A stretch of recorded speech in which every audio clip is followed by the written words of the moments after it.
Chapter 988. Okay, then we'll act separately later. Chiu Yu nodded and agreed. He drew a stick from the table and threw it down. Guards, put the three of them in custody together. Your Excellency, Big Sister is talking nonsense. She said that to shirk her responsibility. She made up rumors because she couldn't be my husband's wife. Your Excellency, please investigate this matter. Ning Xueqing said loudly and pointed at Ning Kaixian. She is a vicious person. At that time, she fought with Qin Yuru for child D, and then almost made the marriage between the two families impossible. Now she comes to frame us. How can such a woman's words be trusted? Wait a minute. When Shiqi reached out to stop the bailiff who came to take them away. What's going on? Your Excellency, this is my big sister, Ning Kaixian, but she is already a dead person. Ning Xueqing pointed at Ning Kaixian and said, at that time, she seduced child D Yan, and then made a big trouble. When she was in prison, she said she was dead. When I saw her again today, I was also very surprised. I didn't expect that she was still alive. Now I don't know who told her what she said. Your Excellency, please make a judgment. Ning Kaixian. Chiu Yu looked at the people below dumbfoundedly. He had thought it was a trivial matter that no one was killed, but he didn't expect that there were so many inside stories. It was about Princess Chen, and Ning Kaixian faked her death in prison. Now he really couldn't make a decision on this matter. Check whether there is anyone behind Ning Kaixian. Since she is dead, how could she appear outside alive and well? When Shiqi said unhurriedly. He stood up, reached out to press his head, and said, put her in prison. Guards, take the three of them away. Chiu Yu also stood up and said in a stern voice. Several bailiffs came over and took the three of them away. Your Excellency, someone helped me. The people who helped me are Child D and Wang Xingxue. They helped me. Wang Xingxue helped me because he had a plot against me. When Ning Kaixian was taken away, she suddenly shouted. Ning Xueqing still wanted to argue, but she had been taken away. The hall quieted down. When Shiqi and Chiu Yu left the hall and went into the inner room to sit down. Lord Wen, what do you think of this? In terms of rank, when Shiqi's rank was higher than Chiu Yu's. After sitting down, Chiu Yu couldn't help but ask. Seeing that this matter had been blown up, he definitely couldn't handle it. You go to find Wang Xingxue's concubine. I'll go to Prince Chen's mansion. When Shiqi slightly opened the corner of his mouth and said with a faint expression. Seeing that he was so calm, Chiu Yu was relieved. Compared with Prince Chen's mansion, he was certainly more willing to catch Wang Xingxue's concubine. Was that concubine the one who framed Princess Chen? She was just a concubine, so she couldn't do much. He had met Princess Chen when he met first Miss Xiao. Although they didn't talk much, he could tell that Princess Chen was not a person to be trifled with. When she was the fifth miss of Marquis Xing's mansion, she was not easy to deal with. Now her status was higher than his. Even Infanta Yuan and was defeated by her. Ruiping Great Elder Master, who was so protective of her, did not say anything. It could be seen that Princess Chen was becoming more and more difficult to deal with. Of course, it would be best not to go to Prince Chen's mansion. After reaching an agreement, the two of them split up and went out separately. Hearing that when Shiqi was coming, Xiao Wanru was stunned at first and then understood. As soon as Ning Xueqing went to the prison, she would definitely quarrel with Ning Kaixian. Neither of the two sisters was easy to deal with. If they quarreled, it would be a life-and-death struggle. If Ning Kaixian was smart, she would definitely bring up some old matters. Although it was Ning Xueqing and Wang Xingxue who did those things in the past, Wang Xingxue and Ning Kaixian must have had an unusual relationship before. When it was found out that the woman who framed Yan Shi was Ning Kaixian, Xiao Wanru knew that there must be something fishy about this matter. It was not just this matter. In the last life, Marquis Xing's mansion had handled her affairs and Yan Shi's affairs together, so there must be some connection between them. In this life, it was even more coincidental. The woman who framed Yan Shi turned out to be Ning Kaixian. Originally, it should be Ning Kaixian who jumped off the building, but Ning Kaixian was not stupid. In the end, she shifted the blame to a servant girl. This servant girl served another woman in the last life, but the final result was the same. It had to be said that it was really a coincidence. "Please come in, Your Excellency," Xiao Wanru said softly with a smile. Wen Shiqi must have come here because of this matter. She didn't know how much Ning Kaixian knew. Of course, the more Ning Kaixian knew, the better. When Wen Shiqi followed the servant girl in, he first bowed to Xiao Wanru. "Your Excellency, please sit down," Xiao Wanru said with a smile and gestured with her hand. She was now Princess Chen, so she didn't have to bow to Wen Shiqi. Wen Shiqi sat down. The servant girl served tea. He picked up the teacup, took a sip, and then put it down gently. He looked up at Xiao Wanru and said with a serious face, "A case that happened before involved Princess Chen." "Involved me?" Xiao Wanru asked with her watery eyes raised and a little surprised. Wang Xingxue colluded with a woman to plot against Yan Shi, a scholar who lives in Marquis Xing's mansion. This woman is Ning Kaixian, who changed her name to Zhao Qingyu. When her servant girl was about to jump off the building, it was Princess Chen who saved her. Wen Shiqi looked at Xiao Wanru and said. From the words of several Yamen runners, he had speculated that the person present was Xiao Wanru. At that time, she said something that left out her identity. Xiao Wanru smiled. She did say something casually at that time. Later, she thought that it would be easy for someone to find out her identity. Since Wen Shiqi had intervened in this matter, it was not surprising that he guessed her identity. It could be regarded as an accident at that time. Fortunately, it was not a big accident. That day, I happened to go shopping with the daughter of Prime Minister Zhang, the daughter of the heir of Duke Yangxiu. When we got there, I was tired, so I went into the savant's building to have a rest. I didn't expect to encounter such a thing. Xiao Wanru looked at Wen Shiqi and said without dodging his eyes. Since it could not be concealed, she would not hide it. She was really not afraid of being investigated. The things in the last life were too mysterious. No one would guess that she knew that a woman in the savant's building was about to jump off the building and frame Yan Shi because of the memory of the last life. Even though Wen Shiqi was extremely smart, it was impossible for him to guess this fact. Therefore, Xiao Wanru said it extremely calmly. It should be an accident. I didn't write it down in the file and told the Yamen runner not to talk nonsense. Wen Shiqi nodded and said. Thank you, Your Excellency. Xiao Wanru said with a smile. It would be best not to get involved at that time. Although it was a chance encounter, it would be troublesome if someone with ulterior motives kept talking about it.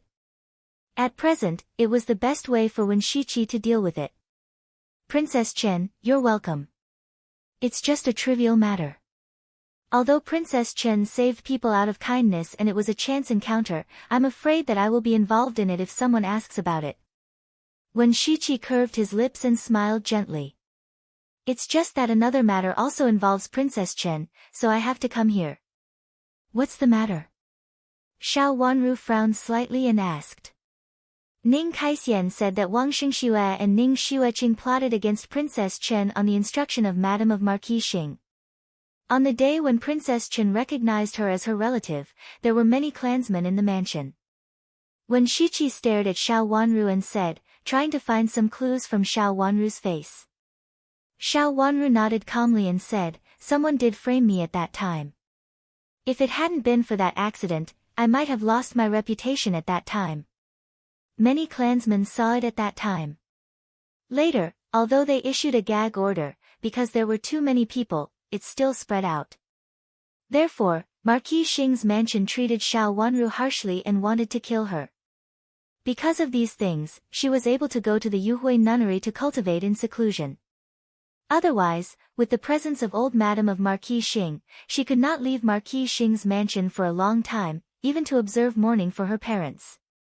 This would make people criticize Marquis Xing's mansion. Was it ordered by Madame of Marquis Xing? When Shiqi's eyes fell on Xiao Wanru's delicate little face.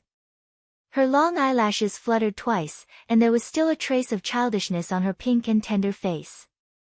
3 years ago, she was only 11 years old. At that time, she had lived such a difficult life.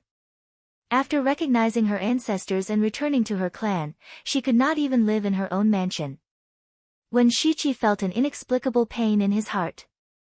On that day, he watched the fire in his courtyard. Although he was surprised by the fire in Marquis Xing's mansion, he did not expect that it was such a disaster for her at that time. He clenched his hands hard, and the blue veins on his hands stood out. Then he slowly opened his palms, and there was a trace of bitterness in his eyes. The pain went deep into his bones. Was it too late for him? It should be. Otherwise, it can't be so coincidental. There are too many coincidences. My clothes were provided by Madame of Marquis Xing. How could that set of clothes, which is exactly the same as mine, fall into the hands of a servant girl? Can a servant girl afford to wear such clothes? Moreover, she calculated the time very well. If it weren't for some small accidents that made me delay, I should have taken a bath when the fire started, and the clothes I wore before were also in the water. Xiao Wanru thought for a while and said. There were so many coincidences.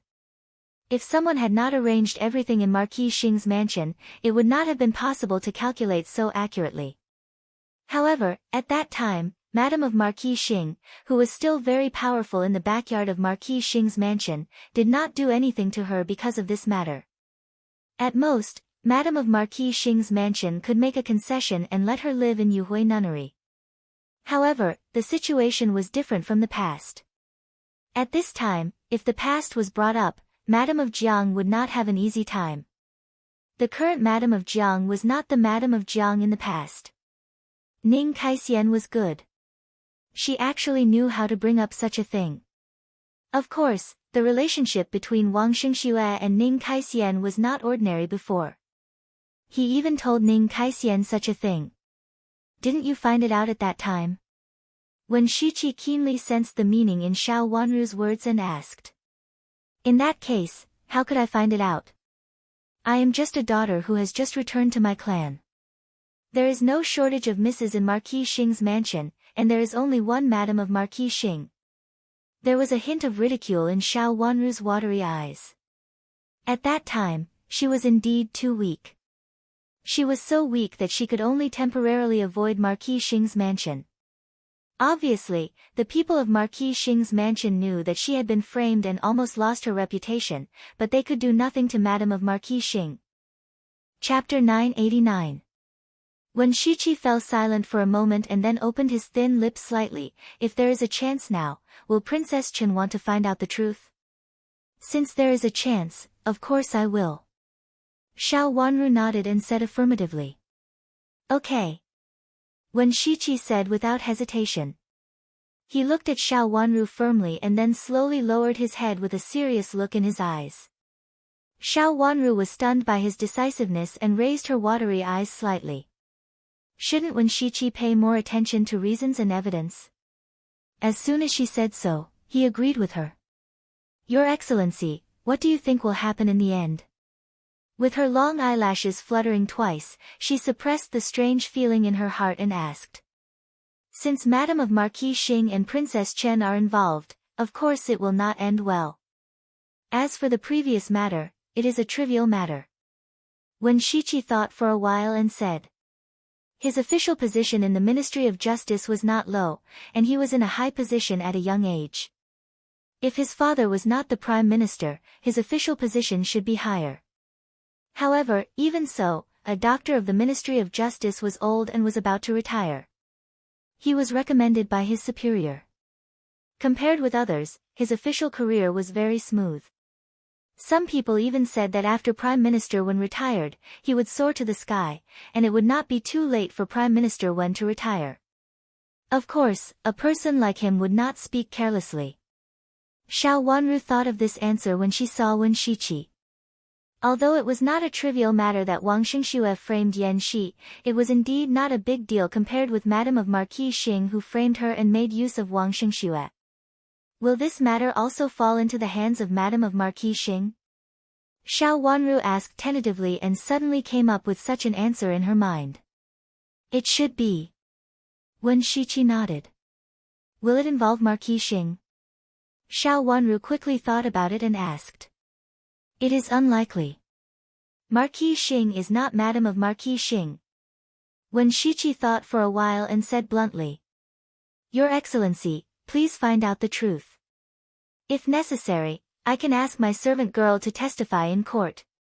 After thinking for a while, Xiao Wanru already had a plan in her mind and said. Okay, thank you, Your Highness. Wen Shiqi stood up and said. He had said what he should say, but in fact, he did not want to leave. However, even if he did not want to leave, it was not appropriate to stay at this time. He bowed to Xiao Wanru, turned and strode away. If it was possible, he would prefer not to guess anything. However, after taking only a few steps, he suddenly stopped, turned around at the door, and looked at Xiao Wanru, who was still sitting in the chair and was stunned by his sudden turnaround. Wen Shiqi turned around and walked a few steps to stand in front of Xiao Wanru. His usually calm look cracked and he said, Princess Chen, may I ask why you kindly reminded me when you first entered the capital city that day? Xiao Wanru didn't expect that Wen Shiqi would suddenly turn around and ask such an impulsive question. She had always felt that Wen Shiqi was very calm, as if he could deal with everything calmly. But now he looked a little impulsive, as if he had the impulse of a young man. Wen Xiao. Wen. This, actually isn't a reminder. It's just a casual remark. Could it be a reminder to Lord Wen?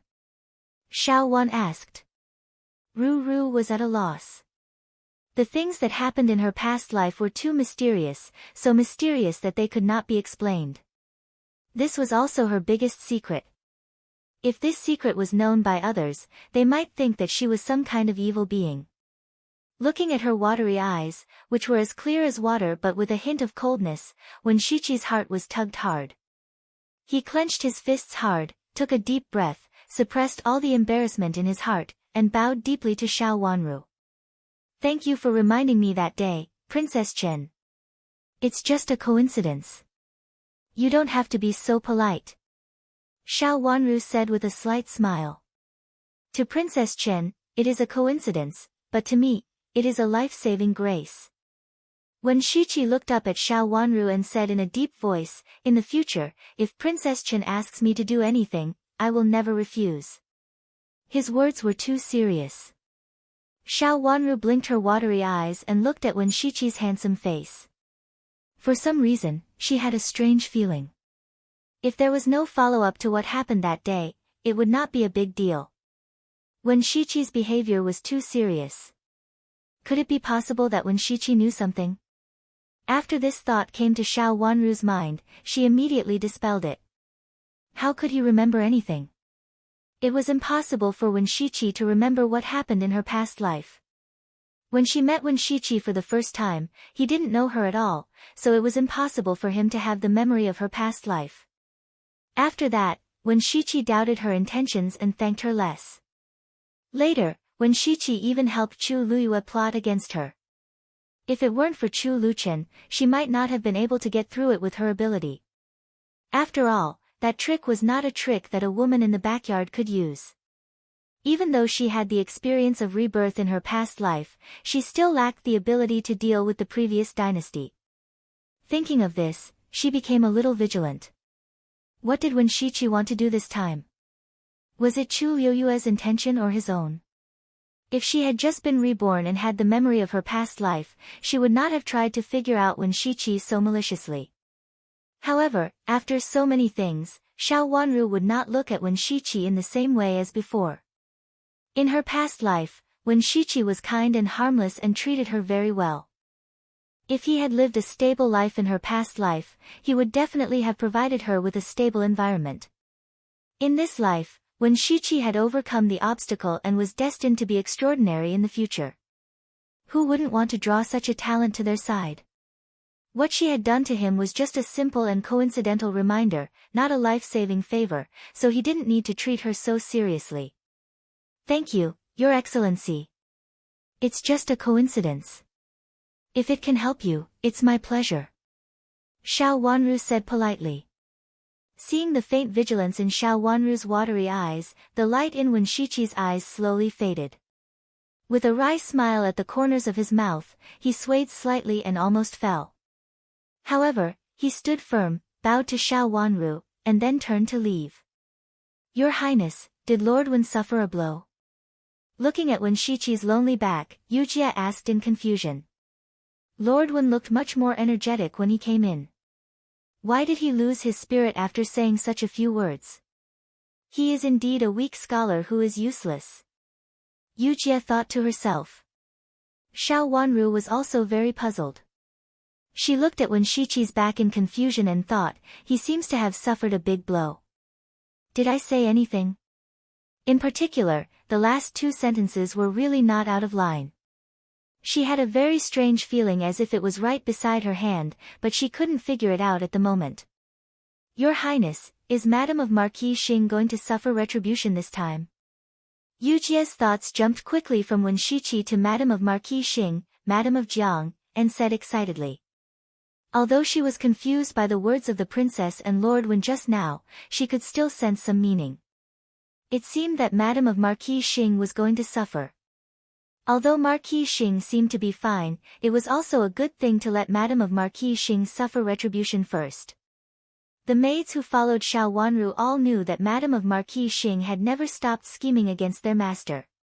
It could be said that Madame of Marquis Xing had been scheming against their master since she came to the capital city.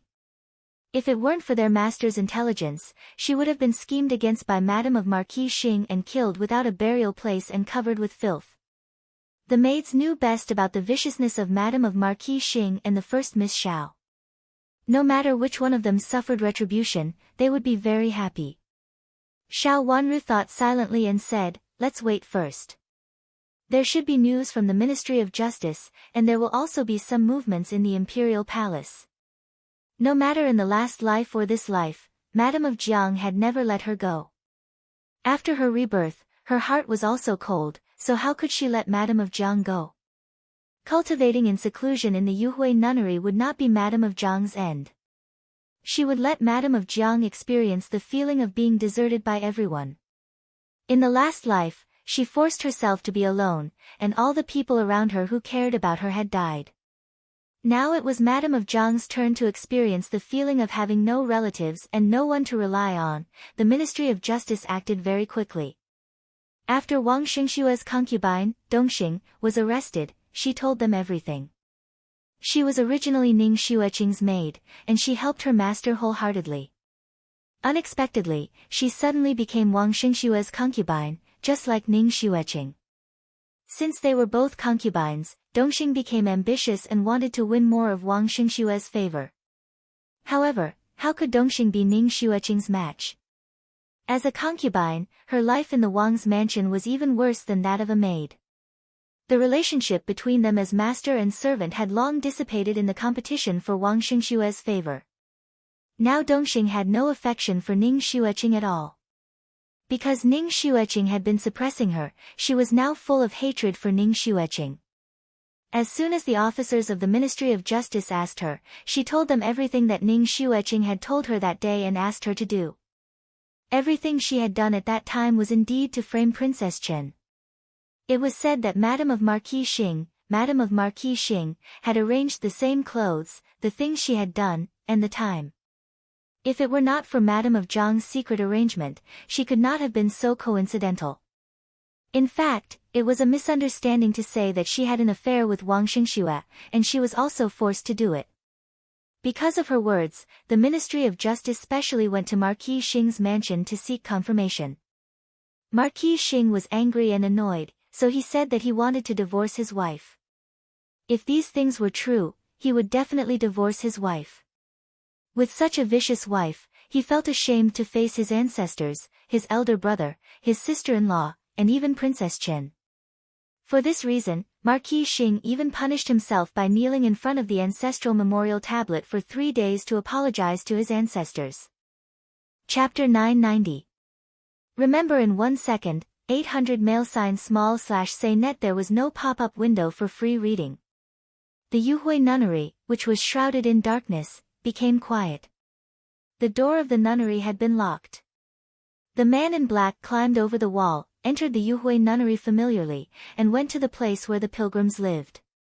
When he arrived, he looked around and saw that there was no one around. Then he went forward and knocked on the door gently. The door opened, and an old maid came out to answer. Seeing the familiar face of the guard, she flashed to let him in. There was a lamp in the room, and Madame of Zhang's thin face appeared behind the lamp. She looked dim, withered, and a little gray.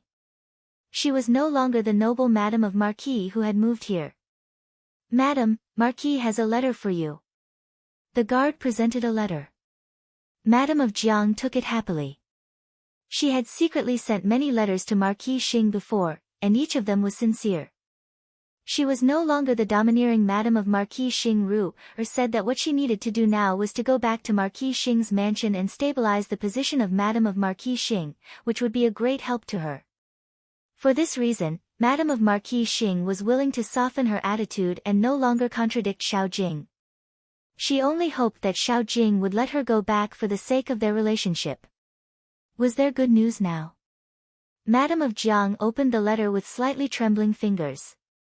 As long as she returned to Marquis Xing's mansion, she could slowly think of ways to deal with Xiao Wanru. Even if she was Princess Chen, so what?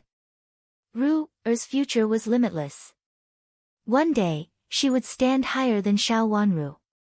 At that time, she could torture her in any way she wanted. But now she had to bear it. Bearing it was a knife above her head, but she would bear it. Even if she hated it the most, she had to bear it. She would not be as impulsive as this time. Madame of Jiang thought so. But when she saw the letter in her hand, she spat out a mouthful of blood on the ink-stained letter no matter how hard she tried. The black handwriting was stained with blood, which looked strange and desolate. Madame of Jiang sat down heavily.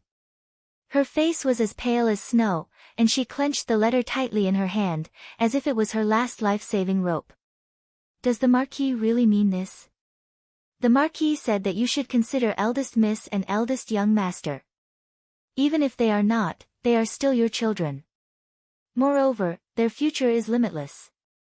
If others knew that you are such a mother, it would not be a good thing for them. The guard whispered. So, you want me to pay with my life? Madame Jiang smiled. Her smile was bleak and sorrowful. What did eldest young master say? Eldest young master doesn't know about this. The Marquis only ordered me to come down and tell Madame about this. He's afraid that Madame doesn't know about it and will be fooled. The guard reported. Didn't he know? Madame Jiang's smile became more and more desolate and sorrowful. She knew her own son. Since there was such an uproar outside, how could Hua not know? How could he not know? Since he knew, he didn't react. He was waiting for Xiao Jing's reaction. As his son, how could he not know Xiao Jing's reaction? Based on Xiao Jing's character, he would definitely abandon her.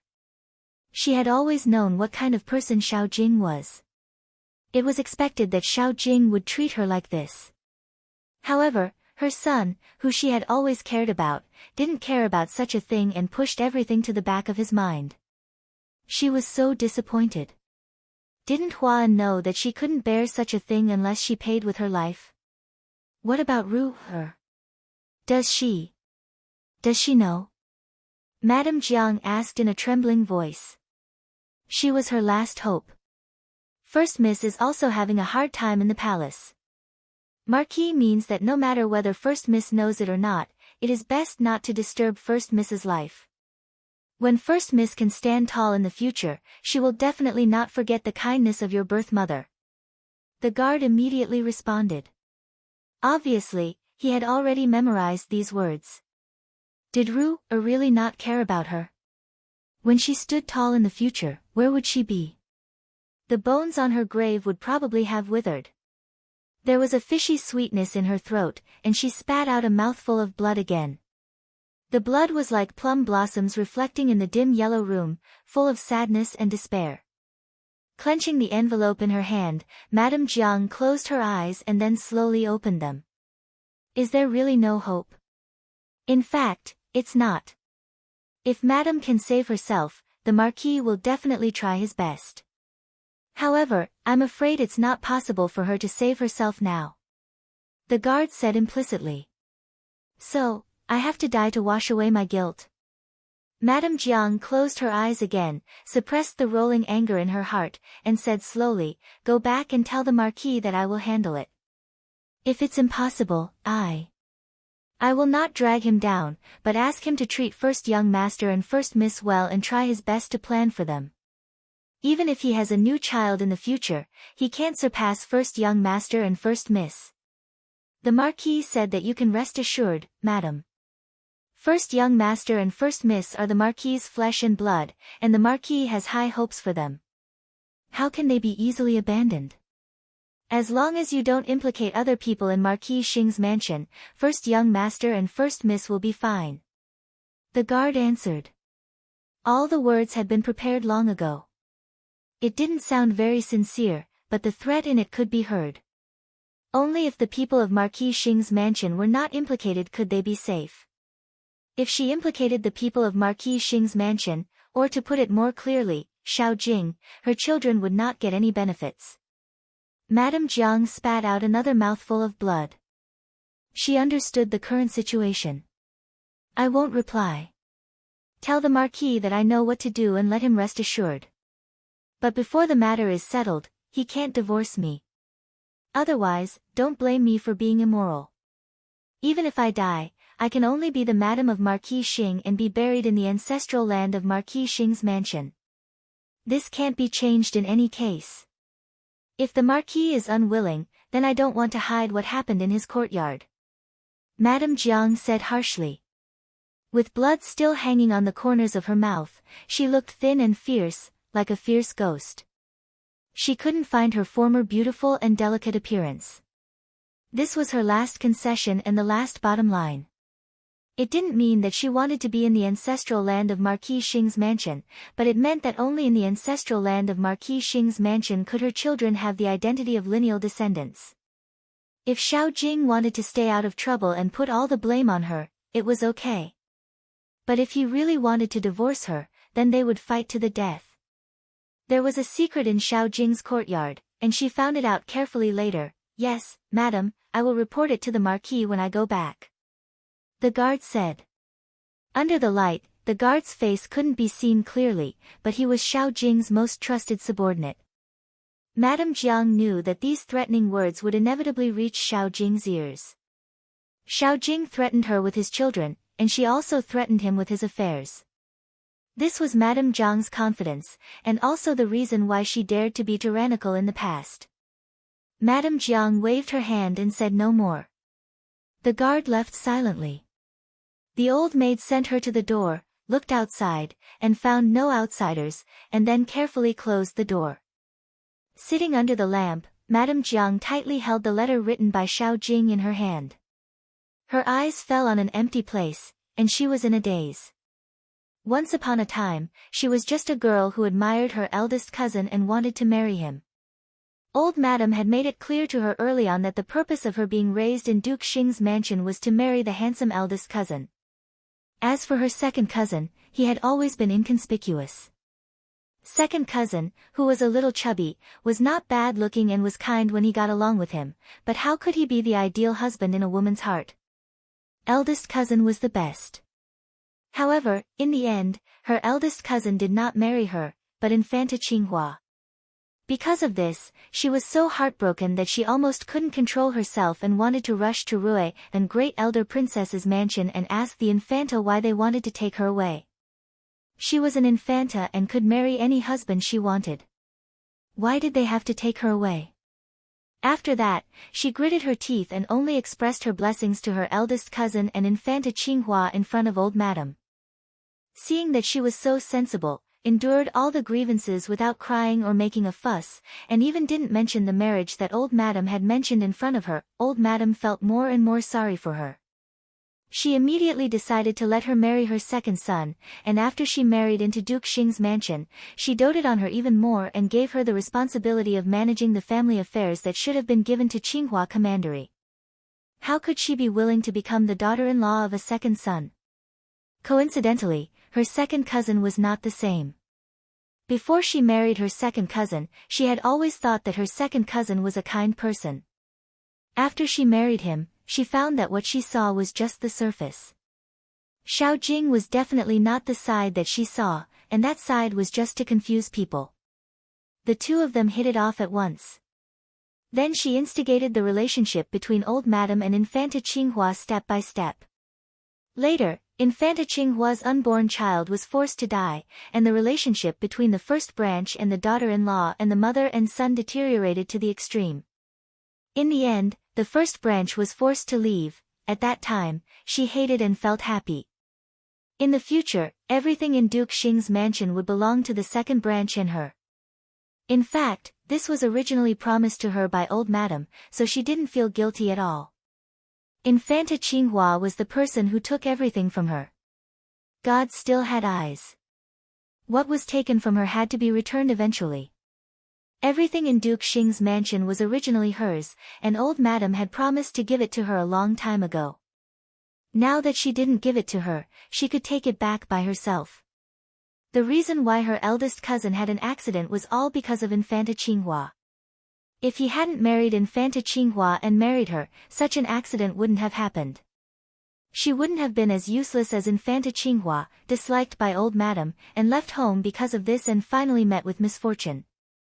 Everything was caused by Infanta Qinghua. She was the one who hurt her eldest cousin. Therefore, she enjoyed everything she got with a clear conscience and gradually forgot the person who had once moved her heart.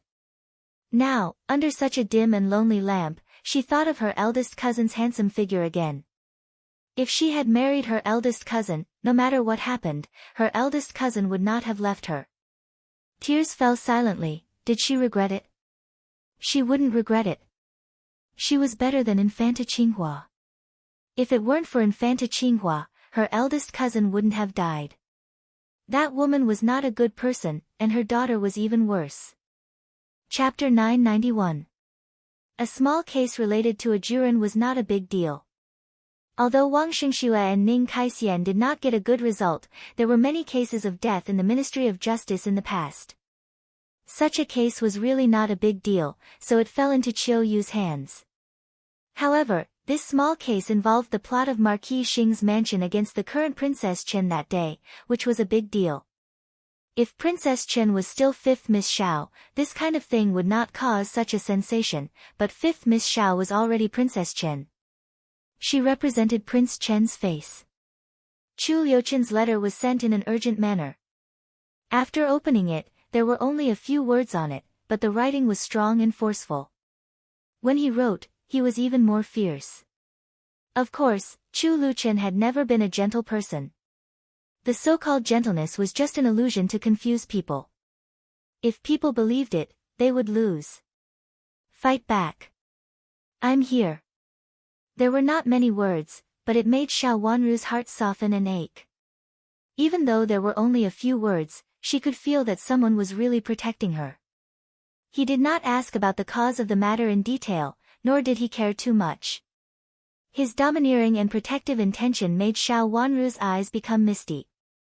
She quietly raised the corners of her red lips, and her smile was sweet and soft. It had only been a few days, but she really missed him very much. In the past, when he was not in her life, she did not care so much. She did not know when she fell in love with him, but only felt that her vision was slightly blurred. It was so good to have him in this life. Yu Jie covered her mouth and smiled. Knowing that the princess missed His Highness, she turned her watery eyes and asked, "Your Highness, today is the public trial of the Ministry of Justice. Shall we go to see it?" Changing the topic, the princess would not always think about the prince. "Your Highness, many people will go to see it. Shall we go too?" Qing Yu also wanted to go to see it. Of course, they and their maids were happy to hear it. Today was the day of the public trial of the Jiang family. It was said that the Jiang family had been invited from the Yuhui nunnery by the Ministry of Justice and returned to Marquis Xing's mansion. The Jiang family will not go. Xiao Wanru shook her head, and the smile on her lips became cold. Why not? There has been a rumor in the Ministry of Justice that Madam of Marquis Xing will definitely come. Yu Jie said in surprise. Is it because of her identity as Madam of Marquis Xing? Qing Yu thought of something else and frowned. Can a madam of high rank not go to the hall? Xiao Wanru said slowly, since I didn't go, of course she can. Although her status is not as high as mine, she is also a noble madam. Moreover, she has a daughter in the imperial palace. Even if Xiao Yenru is not favored, she is still the emperor's woman. He carefully folded the letter in his hand, stood up, walked to the bed, and placed it in the secret compartment. Will she also send a servant girl there? Yu Jie widened her eyes and said. She would go to the princess's place, but who would Madam of Marquis Xing be? That should be the case. She won't give up so easily. Xiao Wanru sat in front of the table again, picked up the teacup and took a sip. She lowered her long eyelashes to hide the coldness in her eyes. Considering the time, Duke Xing's mansion should come to invite her over. At the moment, she was the only one who could solve the deadlock. Neither old madam nor Madam of Jiang would give up this point. When they came to invite her yesterday, she entered the imperial palace, so she would definitely come again today. A servant girl rushed in and reported in the corridor of the courtyard, Princess, someone from Marquis Xing's mansion is here. Who is it? Yu Jie came to the door, lifted the curtain and asked. She came yesterday. It is said that she is the supervisor nanny of old Madam of Marquis Xing's mansion, surnamed Yu. The servant girl reported. Sure enough, it was Nanny Yu. She was the most dignified one among all the servants in Marquis Xing's mansion, and she served old Madam, so she was in a righteous position. Invite her in. Xiao Wanru said lightly. Yes. The servant girl retreated. Princess, why do you invite her in? She is also a heartless person. When you saved old Madam, you saved her life, but she plotted against you with old Madam. Now it is not a good thing for her to come here at this time. Why don't you enter the imperial palace and avoid them? Yu Jie said angrily. She had a bad impression of Nanny Yu. I can avoid them once, but I can't avoid them twice. If I enter the imperial palace again this time, she will definitely wait for me. I can't stay in the imperial palace for the rest of my life. If she waits here, she will definitely meet me. Xiao Wanru raised her long eyelashes, and there was a hint of sarcasm in her eyes. How could old Madam allow her to be absent at this time? Since she could not avoid them, she would not avoid them. Anyway, she had made up her mind not to go to Marquis Xing's mansion to meet old Madam. She was not in a hurry to deal with Marquis Xing's mansion. Qing, how is Madame Dong doing? I have secretly spread the news that the supervisor of Prince Yu's mansion did this, but pushed the blame to Ruiping Great Elder Princess's mansion. I have also revealed the identity of the person who provoked them that day. Qing, who had been silent on the side, replied. After she chased after them that day, she found that the person who implied that Ruiping Great Elder Princess's mansion had sent someone to stir up Madame Dong's butterfly clothing shop was indeed a supervisor of Prince Yu's mansion. After that, Xiao Wanru asked her to secretly stir up the matter in front of the people of Ruiping Great Elder Princess's mansion. The identity of the steward was revealed to the public. There were many people in the crowd that day, including people from Prince Yu's mansion and people from Ruiping Great Elder Princess's mansion. Now it was a good thing for her to make the two families confront each other. That's good. Let Madame Dong deal with it carefully for the time being. This matter is not over yet. Xiao Wanru said meaningfully. I understand. I will keep an eye on Madame Dong. If anything happens, I will report it to you immediately. Qing nodded. She secretly sent someone to keep an eye on Madame Dong, so that she could know the reactions of Prince Yu's mansion and Ruiping Great Elder Princess's mansion. Neither of the two mansions was easy to deal with. Even if she sent secret guards there, they would be easily discovered. It was better to keep an eye on Butterfly Clothing Shop directly. As soon as there was any movement, they could find it immediately. Butterfly Clothing Shop was now exposed to the public, but it was safe because of the fight between Prince Yu's mansion and Ruiping Great Elder Princess's mansion. When two tigers fought, one would definitely be injured. Of course, Ruiping Great Elder Princess's mansion could not compare with Prince Yu's mansion. But Infanta Yuan was going to marry Chu Liuzhou, so Prince Zhou would definitely be involved in this matter later. Thinking that all these actions were planned by Prince Chen in front of her, Qing became more and more impressed. Master and master are really a match made in heaven. Not only are they beautiful and pleasing to the eye, but they are also smarter than others. How can Commandery Princess Yuan compare with my master? When Nanny Yu came in, she first bowed respectfully to Xiao Wanru, and then raised her head and said with a smile, "You haven't returned to the mansion for several days. Old Madam misses you very much, so she has something to tell you. It's all about the affairs of our mansion. I wonder if you have time to go back, Your Highness." "What does Old Madam want to tell me? Before didn't Old Madam vent her anger on me for what happened to my grandmother?" Xiao Wanru said in an ambiguous tone. With a hint of coldness in her eyes, she looked at Nanny Yu lightly. Her question sounded gentle, but it made Nanny Yu feel guilty when she thought about it carefully. The incident that Rui Great Elder Princess made Marquis Xing's mansion lose face was still in front of them. The reason was that Old Madam asked Princess Chen to return to the mansion, and now she came again. Now Nanny Yu secretly complained in her heart. If Old Madam didn't treat the fifth miss as her own granddaughter, how could she let the fifth miss treat her as her eldest grandmother?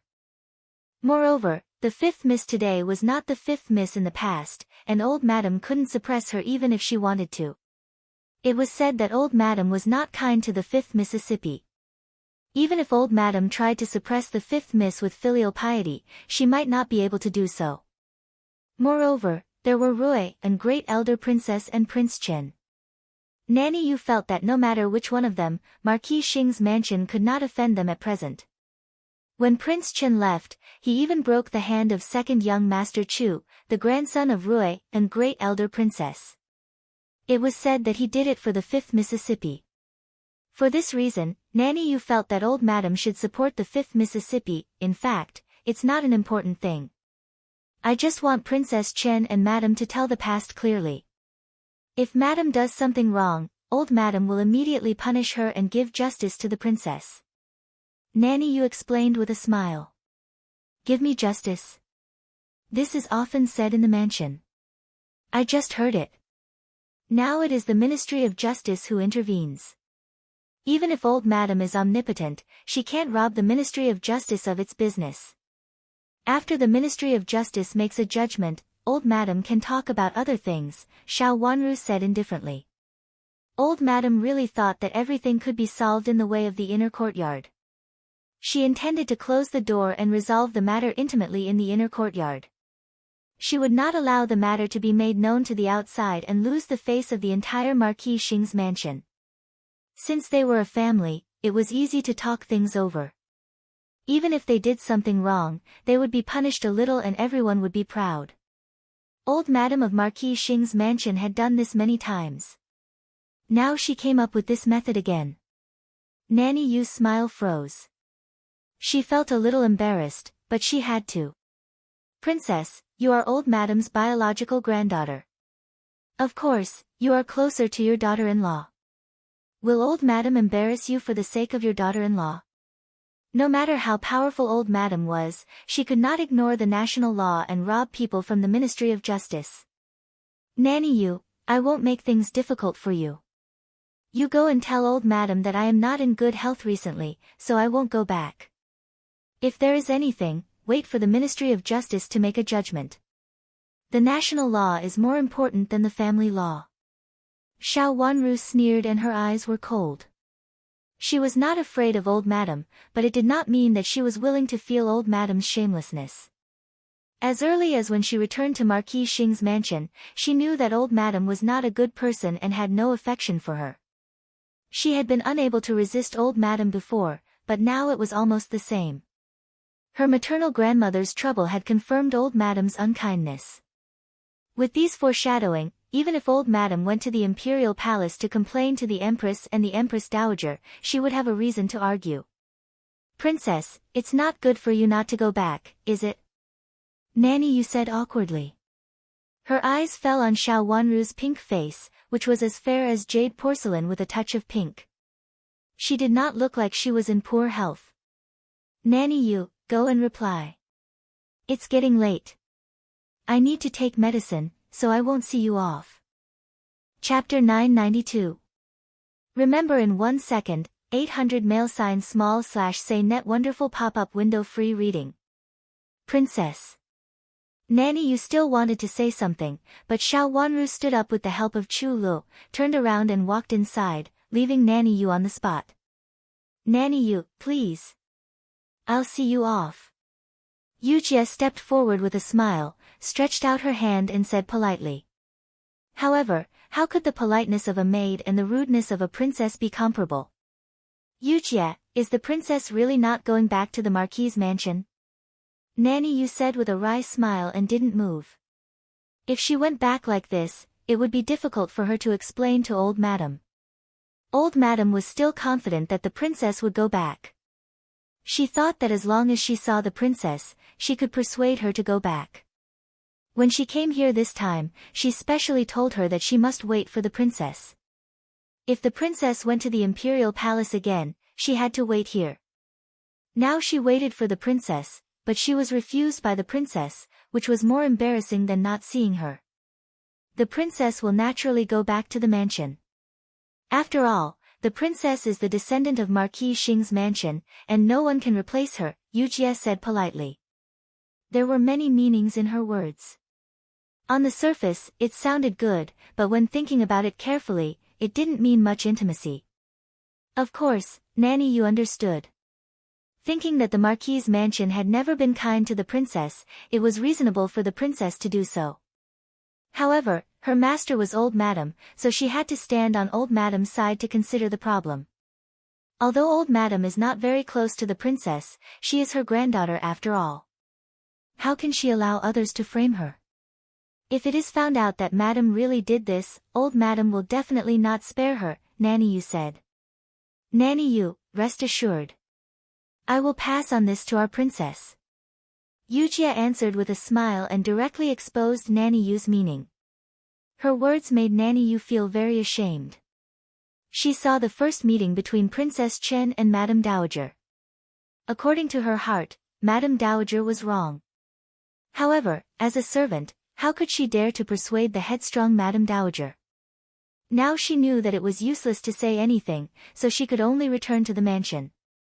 After arriving at the mansion, she got off the carriage and went straight to see Madame Dowager. Old Madame was sitting on the couch by the window, with Madame of Marquis Xing, Madame Jiang, and first young mistress Xiao Shiran sitting beside her. Hearing that Nanny Yu came back alone, old Madame's face darkened and she asked Nanny Yu to come in. As soon as she entered the door, old Madame asked with a cold face, "She didn't come back?" Nanny Yu lowered her head and said, "Old Madame, Princess is not well." Not feeling well? Wasn't it because he didn't want to come back? How could she be so unfilial? I'm going to the imperial palace to complain to the Empress about her unfilial crime. Old Madame slammed her hand heavily on the table, and her anger rose. Old Madame. Seeing that the situation was not good, Nanny Yu hurriedly persuaded. Mother, don't be angry. This matter has to be considered at length. Madame Jiang interrupted Mother Yu's words and said. She was wearing her old clothes. Because she was too thin, the clothes of the past could no longer hold her up. They looked very loose and not close-fitting, completely lacking the elegance of a marquis's wife. She didn't look as noble as she used to be. She looked gloomy and seemed to be stared at by a poisonous snake. Nanny Yu involuntarily stepped back and stayed away from the Marchioness. Take our time to think about it. How do we take our time to think about it? She did not intend to enter the house of the Marquis. Fine, since she did not intend to enter the house of the Marquis. So, we might as well remove the entire first branch from the family tree, so that after 100 years, this branch will be unfilial. Old Madam became more and more annoyed. They are all ungrateful. Don't they think about who made them rich? It was not only because of Xiao Wanru, but also because of Xiao Yuanhao. He had lived in Rui and Great Elder Princess's mansion for 3 years. In the past 3 years, he would come back at first, but later he never came back. Later, he never came back unless there was something important. It seemed that Old Madam's grandson was raised for Rui and Great Elder Princess. Although Old Madam was not short of grandchildren, she couldn't help but count him in at this time. Mother, these things were indeed my fault. I didn't think it through. Madame Jiang lowered her head, wiped the corners of her eyes with a handkerchief, and shed a few drops of tears aggrievedly. There was no one else in the room except for the trusted maids who served their master. Seeing Madame Jiang's words, they all lowered their heads. They were all unwilling to hear such secret words. Zhao Shiran sat in the chair with her head lowered, and the corners of her eyes twitched slightly. She was also unwilling to hear such words, which sounded like the words at the beginning of the secret. This kind of thing had little to do with what she was looking for, so she didn't want to know it at all. However, now that she had come, it was not easy for her to leave. Madame Jiang was going to lay all her cards on the table to her. Mother, you know what happened at that time. Who knows whether she is real or not? My eldest brother's bloodline is unquestionable. She is an outsider. I really don't know, so I asked Wang Xingxue to test her. I didn't expect that the couple had evil intentions. After that, I was also angry, so I demoted Ning Xueqing to be a concubine and let her follow Wang Xingxue. Madame Jiang continued. Her words seemed to be true and false, but it sounded reasonable. Old Madam said nothing with a sullen face. The room became quiet. Zhao Shiran didn't even stir the handkerchief in her hand. She just looked at her hands quietly, as if she didn't exist and didn't say a word. What Madame Jiang did had nothing to do with her. Even if she heard it, she didn't exist at that time. She didn't have to take this kind of thing on herself for the sake of Madame Jiang and go against Princess Chen. This Princess Chen was not someone to be trifled with. The two of them had fought once, and Zhao Shiran even regretted that fight. Not only did he not get any benefits, but he also alienated Princess Chen. He lowered his head and did not say a word. What should we do now? According to fifth young lady's character, she will never be kind. Now even if I want to call her back, she may not necessarily come back. After a long time, Old Madam said in a deep voice. It was not that she may not come back, but that she didn't care about it at all. Old Madam's words could be regarded as a humiliation for herself. Madam, Rui, and Great Elder Princess came to make trouble before and pushed all the blame on Old Madam. She said that Old Madam was not merciful. Now people in the capital city are talking about this. The Empress Dowager and the Empress have long known it. Even if Old Madam goes to the palace, there may not be anyone to help Old Madam. Nanny, you carefully spoke for Old Madam. Old Madam couldn't say such weak words, but it was true. After Rui and Great Elder Princess made trouble, it was really difficult to deal with this matter. Since Old Madam bore the reputation of being merciful, it would be useless to go to the palace to report Princess Chen. Princess Chen couldn't bear the accusation of unfilial. Moreover, there was Rui and Great Elder Princess, who was not easy to deal with. Now she should also be watching Old Madam's actions quietly. Now she should also be quietly watching Old Madam's actions. As long as Old Madam's actions were a little out of line, she would make more trouble. Mother, fifth maid is now Princess Chen. She didn't grow up with you, so she is not as obedient as other granddaughters. But now you have to beg her. In fact, it doesn't matter what daughter-in-law does, as long as she doesn't bring harm to the reputation of Marquis Xing's mansion. Our mansion can't afford any more changes. Madame of Jiang wiped the corners of her eyes again and said. Her words of compromise were for the sake of Marquis Xing's mansion wholeheartedly. Thinking that Marquis Xing's mansion today was indeed not the Duke Xing's mansion in the past, old Madame's eyes also turned red. What she said was very true. A granddaughter who didn't grow up with her was not filial and had no affection for her. If she had known this earlier, she wouldn't have recognized her. Anyway, if she had recognized her, she would be a heartless one. It was better to raise these people in her mansion well. Now it was too late to say these things. What about now? She has grown up and is no longer obedient, old Madame said sadly. Mother, in fact, there is a way. Madame of Jiang said in a low voice. Then she stood up, walked to old Madame, and knelt down heavily. What is it? Tell me. Old Madame gritted her teeth. Now no matter what method it was, she wanted to try it. As long as Xiao Wanru came back, she still had some confidence to let her settle the matter. No matter what Xiao Wanru wanted, she would agree to it, but she couldn't ruin the reputation of Marquis Xing's mansion. Old Madame's reaction was expected by Madame of Jiang. At this moment, Madame of Jiang would definitely give up on her. She gritted her teeth secretly with hatred in her heart. This damned old woman was not ignorant of what had happened at that time.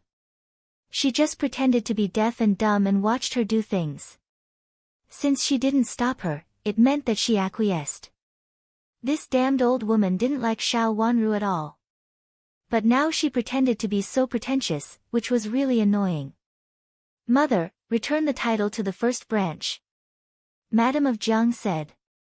Have you lost your mind? What nonsense are you talking about? Old Madame couldn't help standing up and glared at Madame of Jiang. Zhao Shiran also raised her head in astonishment. Although she had some other thoughts, she agreed with old Madame on this point. The title should fall on her husband. Wasn't this what Marquis Xing's mansion repeatedly said when Marquis Xing proposed to marry her? Mother, I'm not crazy. But if we don't say this now, Princess Chen won't come back. Even if you are sick, she won't come back. Madame of Jiang covered her face with a handkerchief and cried, I have no choice. If Princess Chen doesn't come back, I can't persuade her. What should we do? Even so, you can't say this. Yuan Hao is so young. What does he know? How can the title fall on him? Moreover, he now lives in Rui, an great elder princess's mansion. He is getting more and more distant from our mansion. He has to respect his blood relatives more than when he was young. Old Madame said in a deep voice, just invite him over with the excuse that I am sick. Madame of Jiang's words reminded her. After thinking for a while, she added, then hint about the title. Just say that the title needs to be discussed. She didn't believe that Xiao Wanru wouldn't care whether she came back or not after saying this. Mother, what if it's not enough? Chapter 993. Qianqian. Update the latest chapter on treating the crown princess as soon as possible. Madame of Jiang's eyes flashed and she asked. How could it be not enough? Get up and get ready. It's all because of you. Why is Madame so evil? If I had known this, I wouldn't have let my second son marry you. I thought you were a good person, but I didn't expect you to be a troublemaker. Old Madame was embarrassed and became angry. She pointed at Madame of Jiang and scolded. Madame of Jiang didn't dare to say more and stood up with the help of an old maid beside her. Mother, go quickly. I get angry when I see you. Old Madame said angrily. She turned around and walked inside, leaving Madame of Jiang here. Madame of Jiang's eyes were cold and gloomy. She glanced at old Madame's back with hatred and then gritted her teeth. Mother, let's go back to have a rest and wait for Grandma's response. Zhao Shiran also stood up. Old Madame could leave, but she couldn't. She came over and held Madame of Jiang's arm and said. You are also useless. Madame of Jiang pushed Zhao Shiran away and scolded. Her son was filial, but he forgot his mother's situation because he married a wife. After returning to the mansion, he just came to see her when he came back, and then he was so busy that she couldn't see him. It must be instigated by Zhao Shiran. Zhao Shiran was not prepared and was almost pushed down. Fortunately, her servant girl was also smart and reached out to hold her. Madame of Jiang held the hand of the serving old maid and left without looking at her. Zhao Shiran looked at her back thoughtfully and didn't say anything for a long time. Madame of Jiang's situation was a little strange. It seemed that her husband had to go and have a look. It was okay for Madame of Jiang to get into trouble, but she didn't want the whole trouble to be related to Marquis Xing's mansion. From this point of view, Zhao Shiran and old Madame of Jiang's thoughts were in the same direction. It's useless. If I had known she was such a daughter-in-law, I wouldn't have married her. What's the use of marrying her? I can't control that bitch, and I can't let Huan inherit the title. As soon as she returned to the room, Madame of Jiang showed a fierce face and sat down heavily on the chair. There were still some old people in her courtyard, but many new faces had come in. After asking, she found out that they were all Zhao Shiran's work. It would be strange if Jiang sure liked them. There were only her and the old maid she brought back from the Yuhui nunnery in the room, so she didn't have to be afraid of anything. In fact, this old maid was not the one who served in the Yuhui nunnery at the beginning, but now no one cared about this kind of thing. Madam, don't worry. This kind of thing can be handled in the future. The most important thing now is Princess Chen. The old maid comforted her in a low voice. She stood by the window and looked out. When she found no one was paying attention to them, she breathed a sigh of relief. What's so good about that little bitch? How could she marry Prince Chen? My son is the most outstanding and beautiful one. I don't know why these people are so blind. Madame of Jiang slammed her hand heavily on the table and said with hatred. Her daughter's life was that of the empress. Now she was in the palace and became the old emperor's woman. Moreover, she was not favored. How could Madame Jiang accept this? How could her daughter, who was raised in the palm of her hand, be compared with Xiao Wanru, a daughter who grew up outside? Madam, if Prince Chen dies, Princess Chen will be nothing. The old maid's voice became lower and lower. Madame of Jiang laughed happily. She unconsciously laughed and even bent down. Yes, that's an illness. Yang Zi, it doesn't matter if he dies. The little bitch won't even know how she dies. Great, it's really great. Madame of Jiang seemed to see Xiao Wanru being tortured to death in pain with no one to rely on. She laughed louder and louder with a hint of madness. Madam, please lower your voice. The old maid became anxious. She knocked on the window and made some sounds. This is Marquis Xing's mansion, not Yuhui nunnery. Please be careful, madam. Otherwise, you will have no chance. Her words reminded Madame of Jiang. She immediately stopped smiling. Her face, which was full of smiles just now, immediately became gloomy again. Will that invalid really die? As long as you do as I say, madam, she will naturally die. The old maid nodded. That's good. This bitch wants to fight with me. She doesn't know if she will survive. Madame of Jiang sneered. Madam, listen to me. The old maid approached Madame of Jiang's ear and whispered. Her voice was so low that only Madame of Jiang, who came close to her, could hear it. She nodded as she listened. Marquis Xing's mansion sent Nanny Yu for the second time. When Nanny Yu entered Prince Chen's mansion again, she saw Rui, and great elder princess instead of Xiao Wanru this time. Seeing Rui, and great elder princess sitting in the chair, Nanny Yu's heart trembled. She was just a servant. Even old Madame felt scared when she saw Rui, and great elder princess. In the past, when old Madame and Rui, and great elder princess fought, old Madame always had the upper hand. But now, when they fought again, Rui and great elder princess had the upper hand. Nanny Yu stepped forward and bowed respectfully. Rui and great elder princess glanced at her slowly and asked, Is old Madame of your mansion ill? Nanny Yu almost didn't know what to say. She swallowed and said, Great elder princess, our old Madame is indeed not well, that's a coincidence. Princess Chen is also not in good health. Just now, we invited an imperial physician over. Let the imperial physician follow you to Marquis Xing's mansion to see old madam of your mansion. Don't say that Princess Chen is not filial. Princess Chen is still ill, so she has to worry about her grandmother. Rui and great elder princess interrupted Nanny Yu. This made Nanny Yu speechless again. Old madam was pretending to be ill. How could she let the imperial physician follow her to see her? I don't dare to bother the imperial physician. It's not a serious illness. It's just that she is in a bad mood and has a relapse. She has taken medicine. She just wants to talk to Princess Chen. As an old person, sometimes she is as stubborn as a child.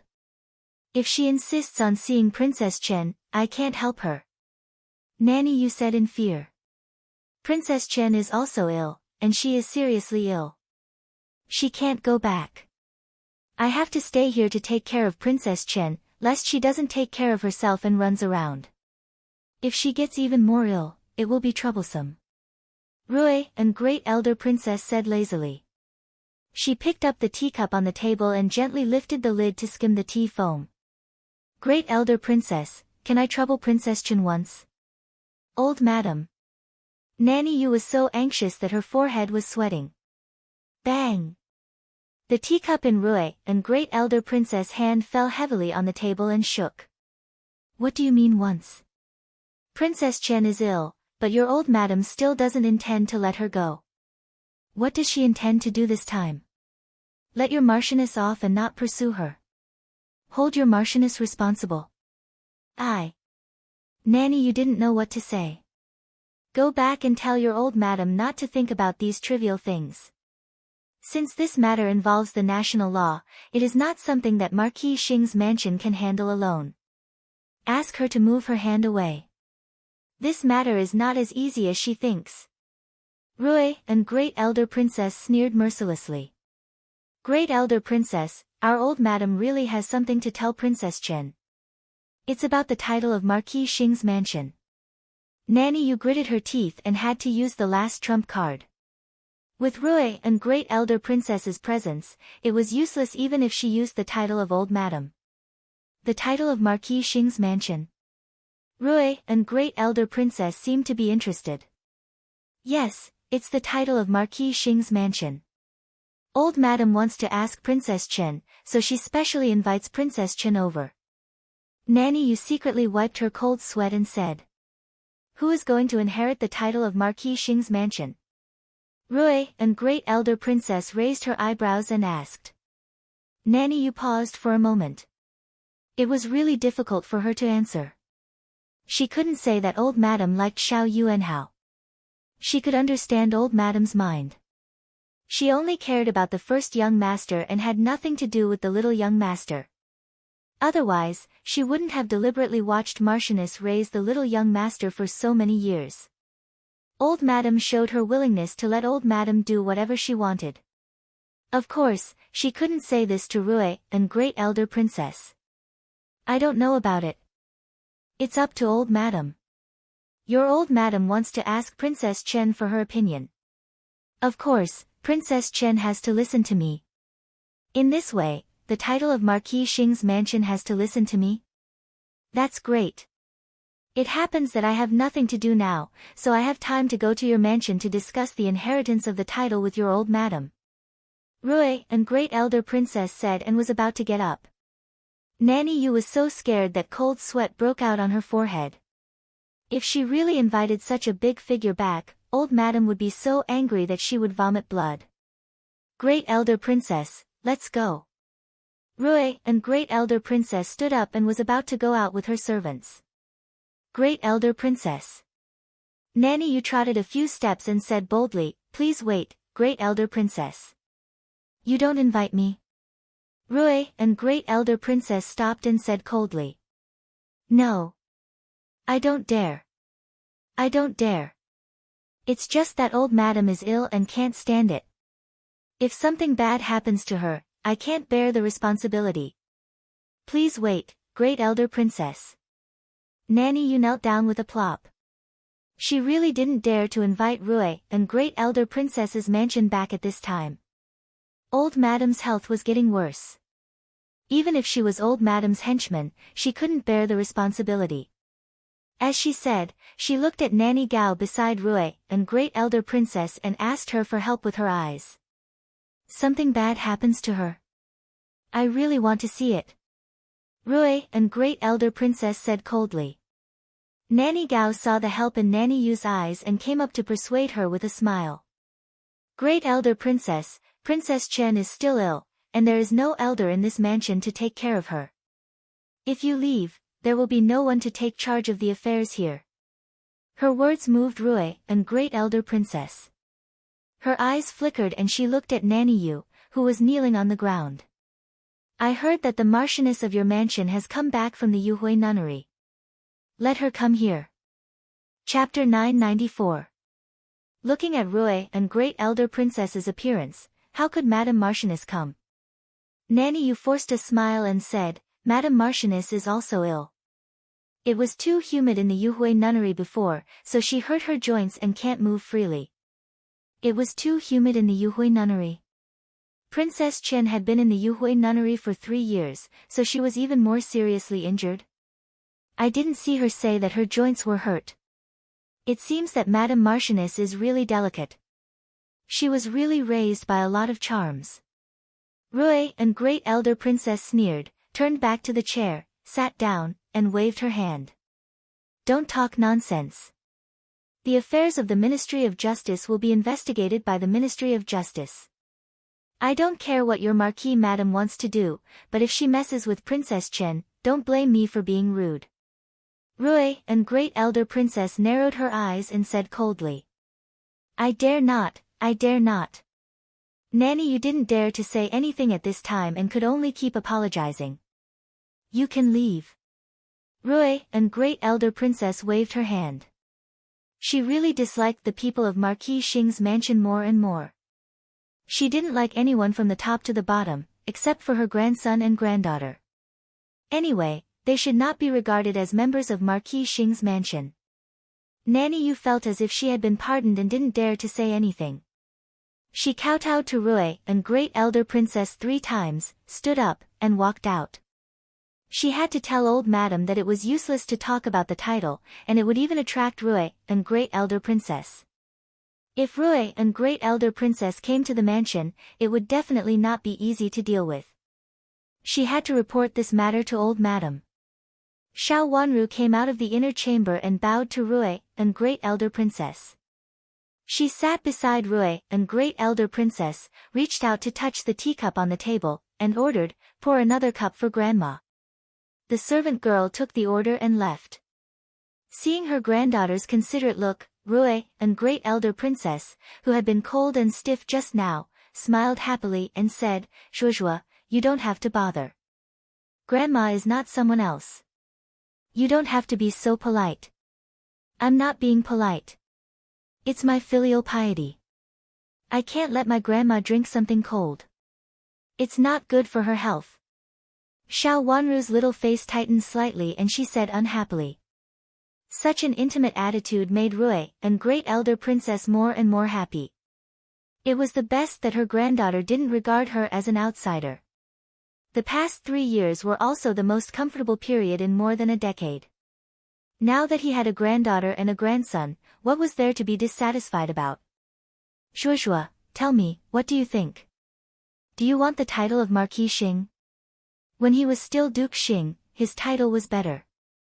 But now he can't even keep it. What's the use of your grandmother and second uncle? Rui and Great Elder Princess said discontentedly. The Great Elder Princess felt that the title of nobility belonged to her little grandson, but it was forcefully taken by the second branch. Xiao Wanru shook Great Elder Princess's sleeves with a smile, looking like a little girl and a little cunning. Grandma, how is Hao-er's study? Hao-er is smart and studies well. Mr. Qin has repeatedly said that Hao-er, who is a few years older than him, studies well and is smart.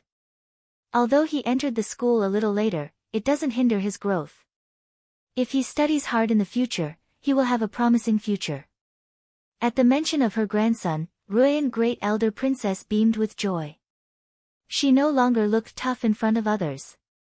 She just wanted to praise her little grandson like a flower.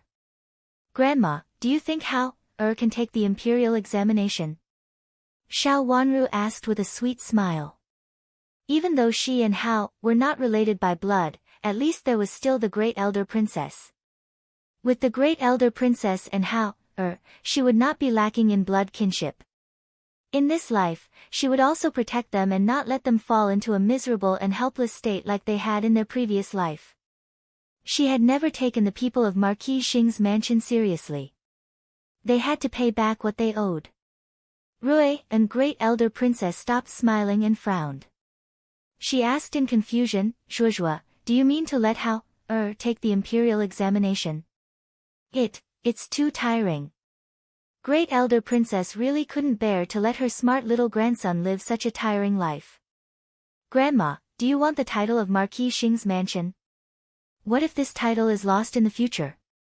Xiao Wanru asked softly. How could it be lost? How could this title be lost? Great elder princess was shocked, and her meaning was very clear from her words. We can't let those people take advantage of us. She wanted this title for her little grandson. Of course, she was a little unwilling. She had fought with old madam for her whole life and spent almost half of her time fighting for this title. At this time, it was even more impossible for her to rest assured. Why should she give it to those people? It was originally her son-in-law. Now that her son-in-law was gone, of course, it should be left to her little grandson. Speaking of which, his little grandson was the most qualified to do so. Grandma. Xiao Wanru said, paused for a moment and looked around Great Elder Princess. Great Elder Princess understood and waved her hand. Everyone retreated. Even Nanny Gao followed the crowd to the outside. She stood outside with Yujie and the others, guarding there. The grandmother and granddaughter had important private words. Although they were trusted subordinates, they didn't want to hear some words. After everyone left, Xiao Wanru lowered her voice and said, Grandma, do you think the things in our mansion are similar? She didn't say the word, but just reached out and gently wrote the word Emperor in Great Elder Princess's palm. His eyes were fixed on the Great Elder Princess, and his expression was extremely cautious. Rui and Great Elder Princess felt the touch in her hand. At first, she was slightly stunned. Then, after sensing it, her face changed dramatically. She held Xiao Wanru's hand tightly and didn't let her move anymore, as if this was the only way to stop talking about this topic. This topic was taboo. No one knew what the emperor meant. Grandma, rest assured. It's just the two of us talking. No one will hear it. Xiao Wanru leaned against Rui and Great Elder Princess and said in a low voice. They talked in such a low voice that even the people in the room nearby might not be able to hear it. Seeing that her granddaughter didn't try to be brave but spoke so cautiously and even sent their trusted subordinates out, Great Elder Princess nodded in her heart. Her granddaughter was really sensible. She knew that the fewer people heard this kind of thing, the better. Otherwise, it would be bad for herself and others. Was the matter of Marquis Xing's mansion the same as the matter of the emperor? Rui and Great Elder Princess had never thought of it. She had never thought of it in this way before and even subconsciously avoided this idea. Now she thought about it seriously. The more she thought about it, the more flustered she became. The more she thought about it, the more likely it seemed to be true. She held Xiao Wanru's hand and walked out of the cold sweat and her palms became sticky. The title of Duke Xing's mansion originally belonged to the first branch, but now it belonged to the second branch. After her son-in-law died, it was not passed on to Hao, because when the news of her son-in-law's death came, Hao, was still in her daughter's belly and hadn't been born. So the title of heir of Duke Xing naturally fell on Xiao Jing of the second branch. After the old Duke Xing died, the title was naturally passed on to Xiao Jing, which had nothing to do with Hao, Now Hao, wanted to take back the title of heir of Duke Xing from Xiao Jing, which was equivalent to letting Hao, take over the inheritance from his uncle. This kind of thing was very similar to Chu Liuchen's. When the late emperor died, Chu Luchun was just born, so the title of Crown Prince was passed on to the current emperor. Now the title of Crown Prince was still hanging in the air, and several princes were fighting for the title of Crown Prince. Chu Luchun was also the third prince, so he was qualified. However, no one could deny that he was the son of the late emperor. No one would say anything when he was sick before, because everyone thought that he wouldn't live long. But now that he had recovered, it was inevitable that he would fall into the storm of fighting for the title of Crown Prince. If someone wanted to take Chu Luchun's uncle's inheritance, it would be troublesome. Originally, the matter of Marquis Xing's mansion had nothing to do with Chu Luchun. But now Chu Luchun married Xiao Wanru, so the two mansions were related. If Xiao Yuanhao took the title of heir of Marquis Xing, would someone use this matter to discredit Chu Luchun and say that Chu Luchun did it intentionally to show that he had the intention to take the title of Duke Xing's mansion? It would not be a trivial matter. At that time, not only Chu Luchun would be in trouble, but Xiao Yuanhao might also be implicated. Even if he was the grandson of Great Elder Princess, he was just an insignificant person, so what? Thinking of this, how could Rui and Great Elder Princess feel at ease? She only felt that she was covered in a cold sweat. She had never thought about this matter. Zhuozhuo, what should we do? Rui and Great Elder Princess was born in the royal family, so she knew the danger of fighting for the title of Crown Prince. A slight carelessness might lead to a disaster. Compared with the inheritance of the title, she cared more about the safety of her grandson. Grandma, don't panic. I just want to avoid the sharp edge for a while. I don't want you to give up like this. You should do what you have done before. You can't arouse suspicion. This is the best way. Xiao Wanru took Great Elder Princess's hand, gently wiped the sweat on her palm with a handkerchief, and said softly. Her expression and behavior calmed Great Elder Princess's flustered heart. Looking at her granddaughter's black hair, she sighed softly and said, "As I get older, I have more scruples and become less courageous." At that time, when she had no scruples, Great Elder Princess had a cold and arrogant reputation in the capital city. She dared to trample on anyone's face. Now she had a weakness, so of course, she couldn't do whatever she wanted. However, she liked such a weakness and was willing to give up something for it. Thank you, Grandma. Xiao Wanru wiped the sweat on Great Elder Princess's palm and leaned her face against her. Her watery eyes were full of gratitude. She could sense her grandma's concern and worry. Her granddaughter was so considerate and gentle that Great Elder Princess's heart was about to turn into water. She reached out to hold her in her arms, gently patted her soft body, and whispered in her ear, "Zhuozhuo, tell me, do you want to?" She didn't finish her words and just stretched out a finger to point upwards. He was already a prince, and there was only that position above him. Chapter 995. Xiao Wanru was not surprised at Rui and Great Elder Princess's question and said calmly, "Grandma, it's a good thing that Prince Chen is in good health, but others will be more and more afraid of him. If he doesn't move up, he will be trampled by others in the end."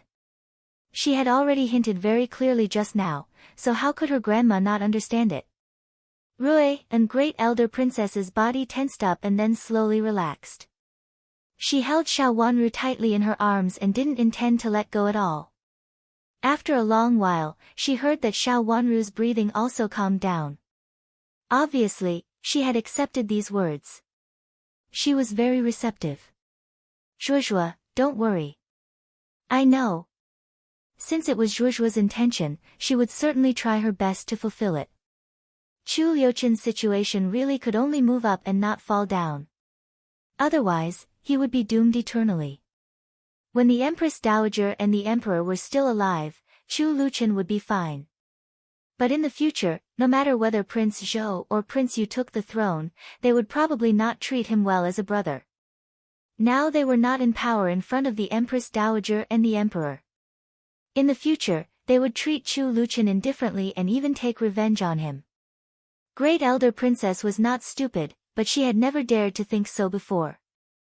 Now that her granddaughter had said so, she dared not think about anything else. For her granddaughter and little grandson, Great Elder Princess even dared to do more. Sensing Great Elder Princess's mood, Xiao Wanru became calmer. In the last life, without her, Chu Luqian could still stand at a high position and trample on everyone step by step. He became the crown prince as a nephew and solidified his identity as the crown prince of the Nangong Palace. Of course, this time it would be better. The grandmother and granddaughter hugged each other. After a long while, Rui and Great Elder Princess asked, "It's not that Hao doesn't want to fight for the title of nobility. It's still the same as before. He doesn't want others to see anything different. That is to drag the title of nobility. Even if Hao can't get it, others can't get it either. Zhuozhua, do you think it's reasonable?" He couldn't make any changes. Even the slightest change would arouse the suspicion of others. Regardless of whether he went overboard or retreated, it wasn't a good time to make any changes. He could only continue using the method that the Great Elder Princess had used before and continue to waste time. "It's the best that you think so, Grandma. Just do what you used to do. Let Hao learn from him. If he has a promising future, he can also earn a title in the future. As for Marquis Xing's mansion, it's good if he has it, but it doesn't matter if he doesn't, but we can't let others get it, lest they do something bad." Xiao Wanru analyzed calmly. Old Madam tempted her with the title of Marquis Xing's mansion, or other people in Marquis Xing's mansion also thought so. Everything she did was to fight for this title. They weren't wrong to think that way. He wouldn't let Xiao Hua inherit the title of nobility, so it would be more convenient for him to act in this way. Great Elder Princess didn't say anything but hugged Xiao Wanru tightly. After a pause, she said, "Don't worry, I will protect you and your brother." It was a pity that she didn't protect her only daughter at that time. Now, if she didn't protect her two children, Great Elder Princess felt that she would die with her eyes open. For this pair of children, she was willing to do anything. Xiao Wanru leaned in the arms of Rui and Great Elder Princess, with her eyes slightly red and her nose sore. In the last life, she was separated from her grandmother, who loved her the most, and no one had a good ending. In this life, she would never let what happened in the last life repeat. Of course, she would protect the relatives she cared about. How did Chu Yuanan come back that day? Second child Chu is not a good person. He has done a lot of flirting in the past. He was plotted against by his sister, but he still dared to talk about it in front of me. Rui and Great Elder Princess suddenly sneered and changed the topic. She already knew it in her heart, but she didn't ask much about it since Chu Luqian had solved it. "Did you look for my grandmother?" Xiao Wanru understood the meaning of Great Elder Princess's words as soon as she heard it and said with a smile. She came out of Great Elder Princess's arms with bright eyes. She was not surprised at this. "After what happened before, you told me to stay out of it. You said that you didn't suffer losses, and Prince Chen helped you vent your anger, so I didn't do anything. I didn't expect that you came to me now." Thinking of this, Rui and Great Elder Princess was full of anger. At that time, when she heard about Chu Yuanan and Xiao Wanru, Rui and Great Elder Princess wanted to talk to Rui and Great Elder Princess. Although they were both Great Elder Princesses, they were not close in the past and even had some quarrels in secret. When Rui and Great Elder Princess talked about Rui and Great Elder Princess in private, her words were not pleasant. She always said that Rui and Great Elder Princess had no descendants and was very proud of her granddaughter and grandson. For this reason, Rui and Great Elder Princess could not get close to Rui and Great Elder Princess. "They came to you to ask you to persuade us to reconcile in private, right?" Xiao Wanru said with certainty. "Exactly. They said that it was a misunderstanding and that it caused inconvenience to you. Second young Master Chu, the playboy, didn't pursue it. He just hoped that you could get along well in the future and don't always talk about the misunderstanding, so as to avoid causing discord between Prince Zhou's mansion and Prince Chen's mansion in the future. They said that Prince Zhou has always taken care of Prince Chen." Rui and Great Elder Princess said. At the thought of this, Rui and Great Elder Princess got angry. They said that they had taken care of Prince Chen. They really thought that she didn't know the truth in the imperial palace. Neither Prince Yu nor Prince Zhou had good intentions towards Prince Chen. At the moment, they didn't dare to hurt Prince Chen, for fear of provoking the anger of the Empress Dowager and the Emperor. They want to reconcile with me? Xiao Wanru raised her eyebrows. Yes, they said that they reconciled, but they didn't say anything about what happened later. They didn't know that someone secretly instigated them to do it. It has nothing to do with Rui and Great Elder Princess's mansion. Rui and Great Elder Princess said with disdain. In the past, she had thought that Chu Yuanan was a good person and was much better than her grandmother. In the past, he also looked very steady and good. Now she found that she had misjudged him. Dogs that didn't bark were the ones that bit. Where can I reconcile with them? Xiao Wanru said indifferently. They said that they invited you to Rui and Great Elder Princess's mansion to enjoy the flowers and have a meal. Everyone happily resolved the misunderstanding and don't mention anything else in the future. Rui and Great Elder Princess said discontentedly, it seems that they have caused some trouble again. Rui and Great Elder Princess didn't know what had happened in Butterfly Clothing Shop yet. However, when the accident happened, Rui and Great Elder Princess's mansion didn't say anything, but now they said this. Something must have happened. Xiao Wanru didn't hide it and told her roughly what had happened in a few words. The accident happened in Prince Yu's mansion was blamed on Rui and Great Elder Princess's mansion, which made Rui and Great Elder Princess's mansion anxious. She was afraid that someone would use this matter to deal with Infanta Yuan and make the Empress Dowager and the Emperor unhappy. This noble Infanta Yuan was going to marry into the royal family. If she offended the Empress Dowager and the Emperor at this time, she would definitely have a hard time in the future. It might even affect Prince Zhou, so she was anxious. Grandma, just agree. She really needed Rui and Great Elder Princess's help. Only Rui and Great Elder Princess could deal with Chu Luiyue. Do you really want to go? Rui and Great Elder Princess asked with a frown. She was worried that Xiao Wanru would be at a disadvantage, so she thought it was better not to go. Grandma, can you accompany me? Xiao Wanru said with a smile. Okay. I'll rest assured if I accompany you. Rui and Great Elder Princess nodded repeatedly and thought that this was the best way. With her watching, even if Rui and Great Elder Princess wanted to play tricks on her, she could resist him bluntly. Rui and Great Elder Princess didn't care about this kind of rumor. In a few months, Chu Yuanan will marry into Prince Zhou's mansion. You should be more careful. Prince Zhou is the legitimate son of the Empress. If there is a legitimate son, there will be no concubine. Even if the succession of the crown prince has little to do with the legitimate son, you should still be careful of them. Rui and Great Elder Princess reminded them worriedly.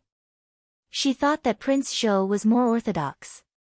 If there was a legitimate son, there would be no legitimate son, unless something happened to the legitimate son. Xiao Wanru admired Rui and Great Elder Princess's words in her heart. She deserved to be a princess of the royal family. She could see it clearly. In the last life, Chu Liuzhou was involved in a rebellion, so Chu Luiyue became the crown prince later.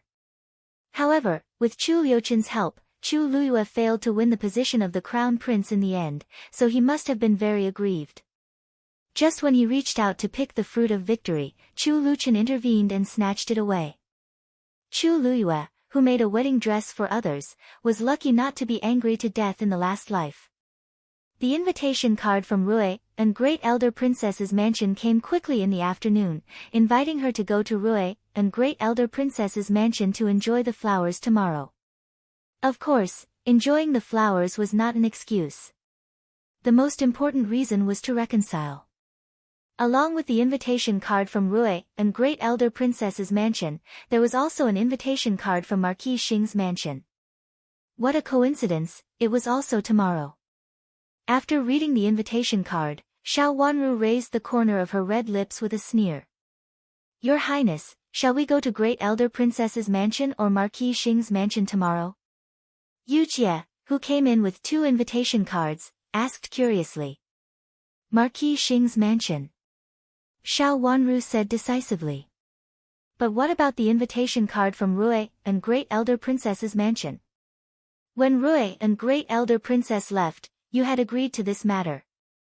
Yujia looked at the invitation card and found that old madam still didn't give up. Since the hard method didn't work, she resorted to the soft method. Now the soft method didn't work either, so she intended to use both the soft and hard method again. Tomorrow, there would be a religious rite for the former heir of Duke Xing. In this case, Xiao Wanru and Xiao Yuanhao would definitely be present. How could they slack off on the religious rite for their parents? However, when Rui and Great Elder Princess left Prince Chen's mansion, the princess had agreed to Rui and Great Elder Princess's invitation to enjoy the flowers, so there was this invitation card. If she didn't go, it would seem that she went back on her word and would cause Rui and Great Elder Princess's dissatisfaction. Even if I go, will Infanta Yuan and really reconcile with me? Xiao Wanru said indifferently. It was good to bump into each other, which saved her some trouble. No. Yujia shook her head decisively. Then it's settled. No matter what I do, it's impossible for me and Infanta Yuan and to get along well. So it's up to you. Xiao Wanru said casually. If she didn't mean it, it didn't matter whether they got along well or not. If she did, there would be a show to watch. Yujia felt that her words made sense, and she couldn't argue with her. Her master was indeed her master. Chapter 996. What?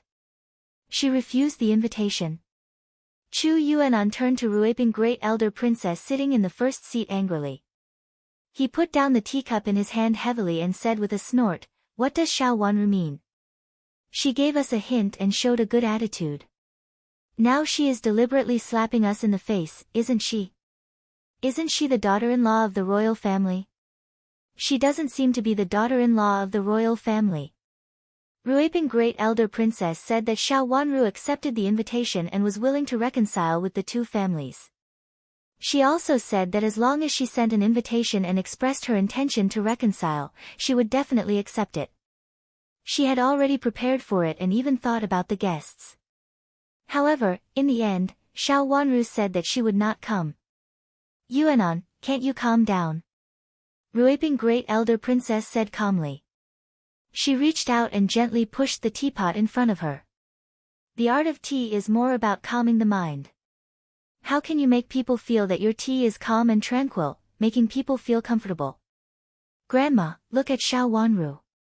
Chu Yuanan was furious.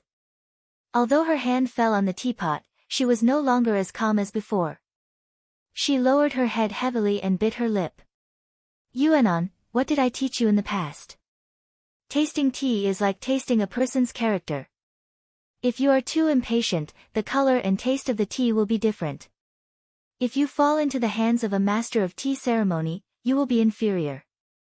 No matter what, Xiao Wanru is still Princess Chen, and you will be the future Princess Zhou."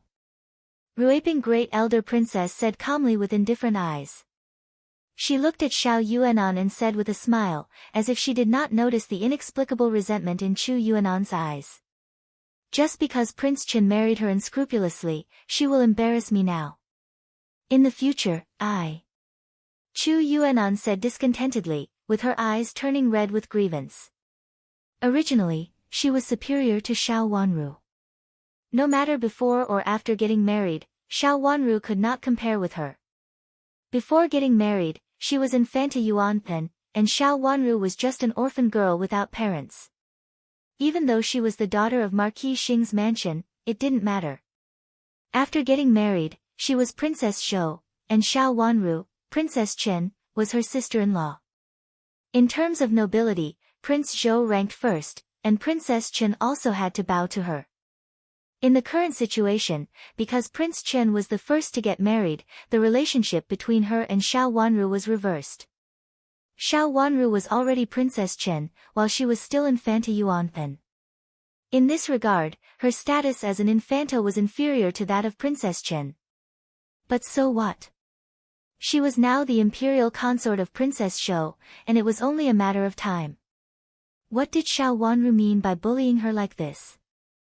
Yuanpen, no matter what, she is now Prince Chen's wife, and you are still a princess. Based on this point alone, you can only be below her. You are not in a higher position than her, so why bother fighting? You can't win. Ruiping Great Elder Princess picked up the teacup in front of Infanta Yuan and gracefully poured the tea in it slowly into the 2 teacups in front of her. The tea was light in color, but faintly fragrant. After the tea was washed, the tea in the teacup was of excellent quality. Ruiping Great Elder Princess put down the teapot, picked up a small cup of tea in front of her, covered her sleeves, and took a sip. She frowned slightly and said, "This is a pot of good tea. Your technique and heat control are good, but because you stopped for a moment just now, you missed the best time and made it a little worse." Grandma. Infanta Yuan was not in the mood to drink tea with her grandma at the moment. She was full of anger, so how could she calm down? She picked up the tea in her hand and wanted to take a sip, but she put it down, looked up, and said. Ruiping Great Elder Princess didn't seem to see Infanta Yuan's hesitation and said slowly, "What is the use of doing this to Princess Chen? It's useless." Infanta Yuan lowered her head again. "Since it's useless, why do you make such a gesture? It's useless to disturb your mind and let others see what you're thinking." Ruiping Great Elder Princess put down the teacup in her hand, and her eyes became cold. "Yuan, what did I teach you in the past? If it's useless, don't think too much. You should be calm when you need to be calm, or even if you're not calm in your heart, you should be calm on the surface." "But, Grandma, I'm really angry," Infanta Yuan said unwillingly. "So what if you're angry? Do you want to beat Princess Chen, or do you want to plot something in secret? The matter of Butterfly Clothing Shop had nothing to do with you, but now it's related to you because of your rash action. It's obviously related to Prince Yu's mansion. Everyone thinks that you're angry, so you vent your anger on a small shop. Yuan, you're the future Princess Shou. If that's all you've got, I don't think you should marry into the royal family. Otherwise, you'll only bring trouble to our mansion." Ruiping Great Elder Princess's face froze, and she said in a cold voice. There was an obvious disappointment in her eyes. This granddaughter was raised in front of her, and the purpose was to marry into the royal family. Ruiping Great Elder Princess was born in the royal family, and she was born noble. Of course, she hoped that her granddaughter would marry into the royal family. Prince Shou was the prince that Ruiping Great Elder Princess was most optimistic about. He was born as a legitimate prince. If it weren't for the eldest son of a concubine, there was no doubt that the throne would fall on his head. Even though there was still Prince Yu, Ruiping Great Elder Princess was still more optimistic about Prince Zhou and felt that Prince Zhou was most likely to ascend the throne. If her granddaughter married Prince Shou, she would be the motherly empress in the future. When Commandery Princess Yuan was very young, she had asked someone to read her fortune. It was said that her 8 characters were very precious. Of course, no one dared to say anything more than that. However, the meaning was clear. The future empress was the most precious thing in the world. Therefore, Ruiping Great Elder Princess cared about her granddaughter's words and deeds very much, and she intended to cultivate her granddaughter to be a member of the royal family in the future. In the past, Infanta Yuan had always done a good job. Even when she met Xiao Yanru, she was very generous and decent, and behaved gracefully in front of others. She had the demeanor of a noble lady from an aristocratic family. Even though she was not known as the first beauty, she was the only noble lady from an aristocratic family in the capital city, and she was more popular than Xiao Yanru.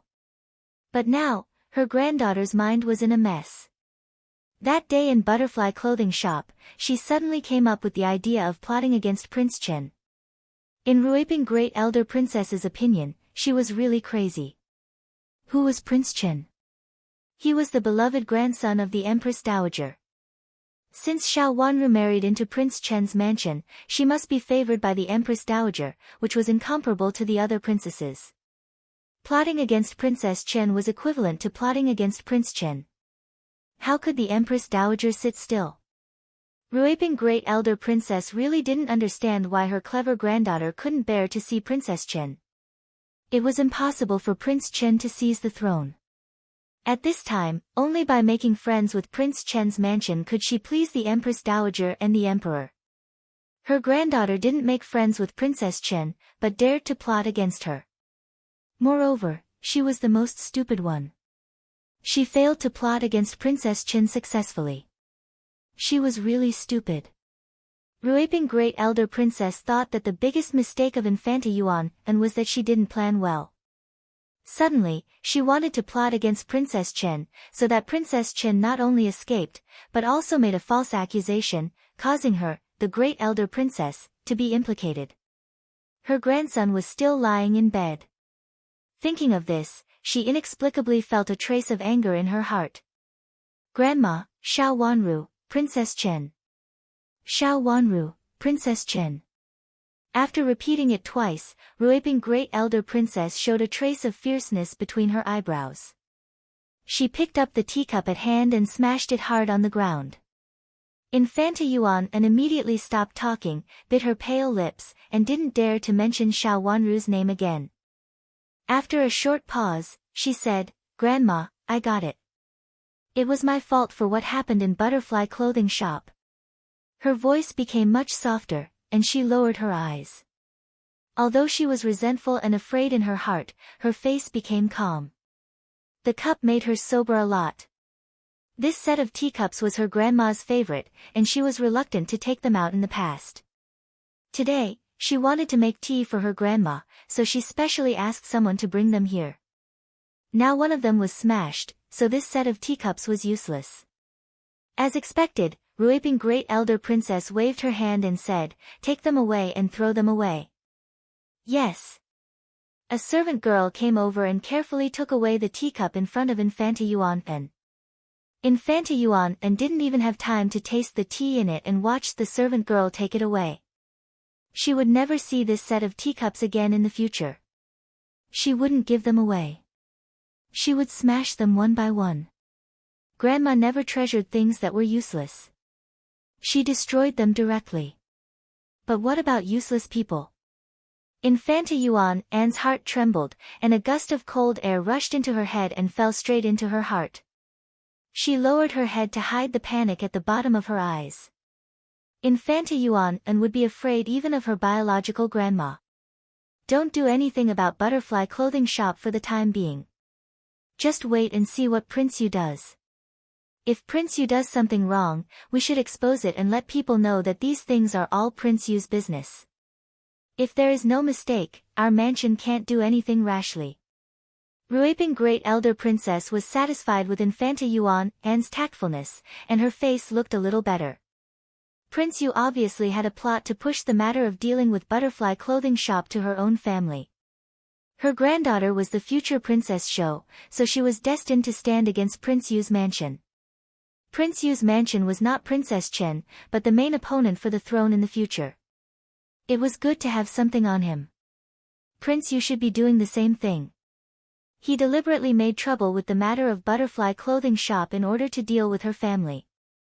Ruiping Great Elder Princess didn't know that Chu Luyue really wanted to deal with Butterfly Clothing Shop.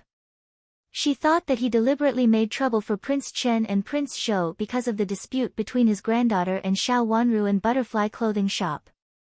The more Prince Yu wanted to do this, the more she couldn't let him get what he wanted. If Prince Yu kept an eye on them, they would also keep an eye on Prince Yu. If Prince Yu showed any flaws, she would not let him go. Yuan listened to Grandma. What should Princess Chen do? Infanta Yuan suppressed the anger in her heart, raised her face, and asked with a calm smile, as if she really didn't care that Xiao Wanru had offended her and really took Ruiping Great Elder Princess's words seriously. Chapter 997. There is no conflict between Prince Chen and Prince Shou.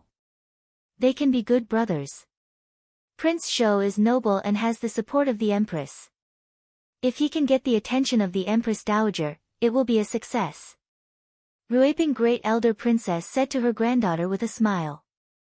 The coldness on her face slowly faded and she became gentle. Prince Chen didn't have the strength to compete for the throne. Everyone knew that although the emperor valued him, it was impossible for him to really pass the throne to him. It had always been passed down to sons and not nephews, so how could it fall on him? Moreover, with his body, even though it had gotten better now, it was still much worse than the prince's who had always been healthy. It was already good enough that he could live like this. Perhaps he could live a few more years if he behaved himself. If he had other thoughts, this would be the pain of thinking, and it could also take his life. Ruiping Great Elder Princess had long planned to befriend and not offend a person like Prince Chen. Princess Chen is not easy to get along with. Infanta Yuan had a different opinion. Seeing that her grandmother seemed to think highly of Prince Chen, she couldn't help but murmur. What if Princess Chen loses Prince Chen? She will be nothing. Moreover, does Prince Chen really like Princess Chen? Ruiping Great Elder Princess raised the corner of her mouth and said with a hint of sarcasm. Grandma, is there anything wrong with this? Look at what happened before. Second brother obviously did nothing wrong, but he was. It's so hateful. Infanta Yuan quickly defended herself when she realized that Ruiping Great Elder Princess was implying something in her words. So what? I haven't seen you so close to your second brother in the past. Now you get angry every time your second brother is mentioned. Ruiping Great Elder Princess glanced at her and said. The meaning of her words made Infanta Yuan blush and embarrassed. Her relationship with Chu Xinghong had always been indifferent. Chu Xinghong was a playboy. How could Infanta Yuan like him, even if he was her elder brother? Since you are like this, how can Prince Chen not do the same? You hurt Princess Chen, but you humiliated Prince Chen. With Prince Chen's temperament, he did me a favor by not directly attacking Great Elder Princess's mansion, Ruiping Great Elder Princess said. She glanced at Infanta Yuan and asked, Do you feel anything now?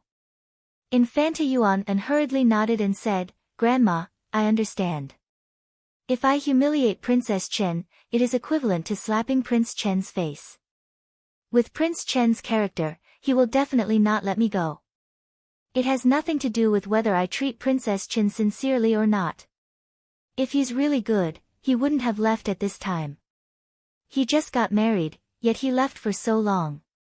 It can be seen that he doesn't care much. Ruiping Great Elder Princess nodded with satisfaction. After all, her granddaughter had grown up on her own. She would be able to understand some things after some reminders. But Princess Chen is extremely beautiful. Even though she was full of reluctance, Infanta Yuan had to agree with this. In the past, she only knew that Xiao Yanru was the most beautiful, but now Xiao Wanru was not inferior at all. She even made people feel that she was more eye-catching and more charming. Take her second brother as an example. He had only met her once and was seriously injured. Now he was still lying in bed, but he still had the heart to secretly inquire about Princess Chen. So what? Living in the palace, Prince Chen had seen all kinds of beauties. The Empress Dowager and the Empress had sent all kinds of beauties to him early. Although Prince Chen was extremely beautiful, different people liked different flowers, and some beauties were not much worse than others. Prince Chen, it will be a big joke if Prince Chen falls in love with Princess Chen. Ruiping Great Elder Princess said indifferently. As a member of the royal family, he had seen many beauties. Moreover, everyone had his own taste. Prince Chen might not think that Princess Chen was the most beautiful. There were many beauties with exquisite looks in the palace. Few of those beauties sent to Prince Chen's mansion had a good ending. Hearing Ruiping Great Elder Princess's words, Infanta Yuan felt that it was reasonable. She nodded and no longer cared about Xiao Wanru's appearance. After a pause, she asked, Grandma, what should we do now? It is said that Marquis Xing's mansion invited her, but she didn't come to our Ruiping Great Elder Princess's mansion but went to Marquis Xing's mansion. We can't say anything, but I have informed several misses who are close to her before. This was what Infanta Yuan was most dissatisfied with. This time, Ruiping Great Elder Princess's mansion invited Xiao Wanru over with the intention of making up with her and then invited several misses from other mansions to accompany her. In this way, both sides would not be embarrassed and this matter would naturally be over. After all, the two of them had fallen out with each other. At this moment, Xiao Wanru couldn't say anything. It was Infanta Yuan and who had lost face. After being humiliated again and again, Infanta Yuan and, who had been indifferent, couldn't sit still anymore. Marquis Xing's mansion will hold the religious rites for her biological father and mother. As a daughter, Princess Chen must go there. If she wants to come, I won't let her come. We can't stop her from fulfilling her filial piety because of the affairs of our mansion. What will others say about us, and what will the Empress Dowager and the Emperor think? Ruiping Great Elder Princess analyzed. Infanta Yuan was originally a smart girl. After thinking about it carefully, her expression changed dramatically. She didn't think so much before. She only felt that she had been humiliated by Xiao Wanru again and again, which made her lose her status among noble ladies. Now, after thinking about it carefully, she broke out in a cold sweat. She was not an ordinary noble lady in the capital city. She would be Princess Zhou in the future and had a close relationship with Prince Zhou. If the Empress Dowager and the Emperor thought that she made trouble with Great Elder Princess and Prince Zhou's mansion and forced Xiao Wanru, who was supposed to return to her mansion to fulfill her filial piety, to come to her mansion, she, the future Princess Zhou, might not even be able to enter Prince Zhou's mansion. Grandma. After figuring it out, Infanta Yuan looked at Ruiping Great Elder Princess in horror with a cold sweat on her forehead. Have you figured it out? Ruiping Great Elder Princess, who looked very calm, raised her chin and asked. Infanta Yuan nodded repeatedly and didn't dare to think that Xiao Wanru would come. Grandma, I've figured it out. I did think wrong before. It's best if she doesn't come. I won't force her. Not only that. It doesn't matter if she doesn't come. We can go to her mansion by ourselves. The intention of seeking goodwill is originally a show to outsiders. Even if Prince Chen is not here now, the Empress Dowager and the Emperor will be happy to know it. Even the Empress is happy to see you get close to Prince Chen's mansion. Ruiping Great Elder Princess smiled. Finally, her granddaughter was not too stupid. She immediately understood it after she gave her some advice. Grandma, do you mean that we should go to Prince Chen's mansion? Infanta Yuan asked nervously. Not to Prince Chen's mansion. Princess Chen has gone to Marquis Xing's mansion. Why do we go to Prince Chen's mansion? Let's go to Marquis Xing's mansion. Since it's a solution, we can send some incense and candles and go there to offer sacrifices. It's also a kind gesture. Ruiping Great Elder Princess said with a smile. Infanta Yuan rolled her eyes. She nodded repeatedly and said, Yes, Grandma. I'll listen to you. I'll ask someone to prepare the offerings later. Well, it's not urgent. As long as you stay calm, many things can be discussed. Ruiping Great Elder Princess said with a smile. She reached out and patted the table gently. She ordered the servant girl beside her, Go and take out the tea set I've treasured before the rain and let Infanta try it. That set of tea set was given by the Empress Dowager, which was even more precious. In the past, Infanta Yuan had only seen it in very important places. Now she was asked to use this tea set to learn the tea ceremony. She opened her eyes wide in surprise and said, Thank you, Grandma. These things are just things.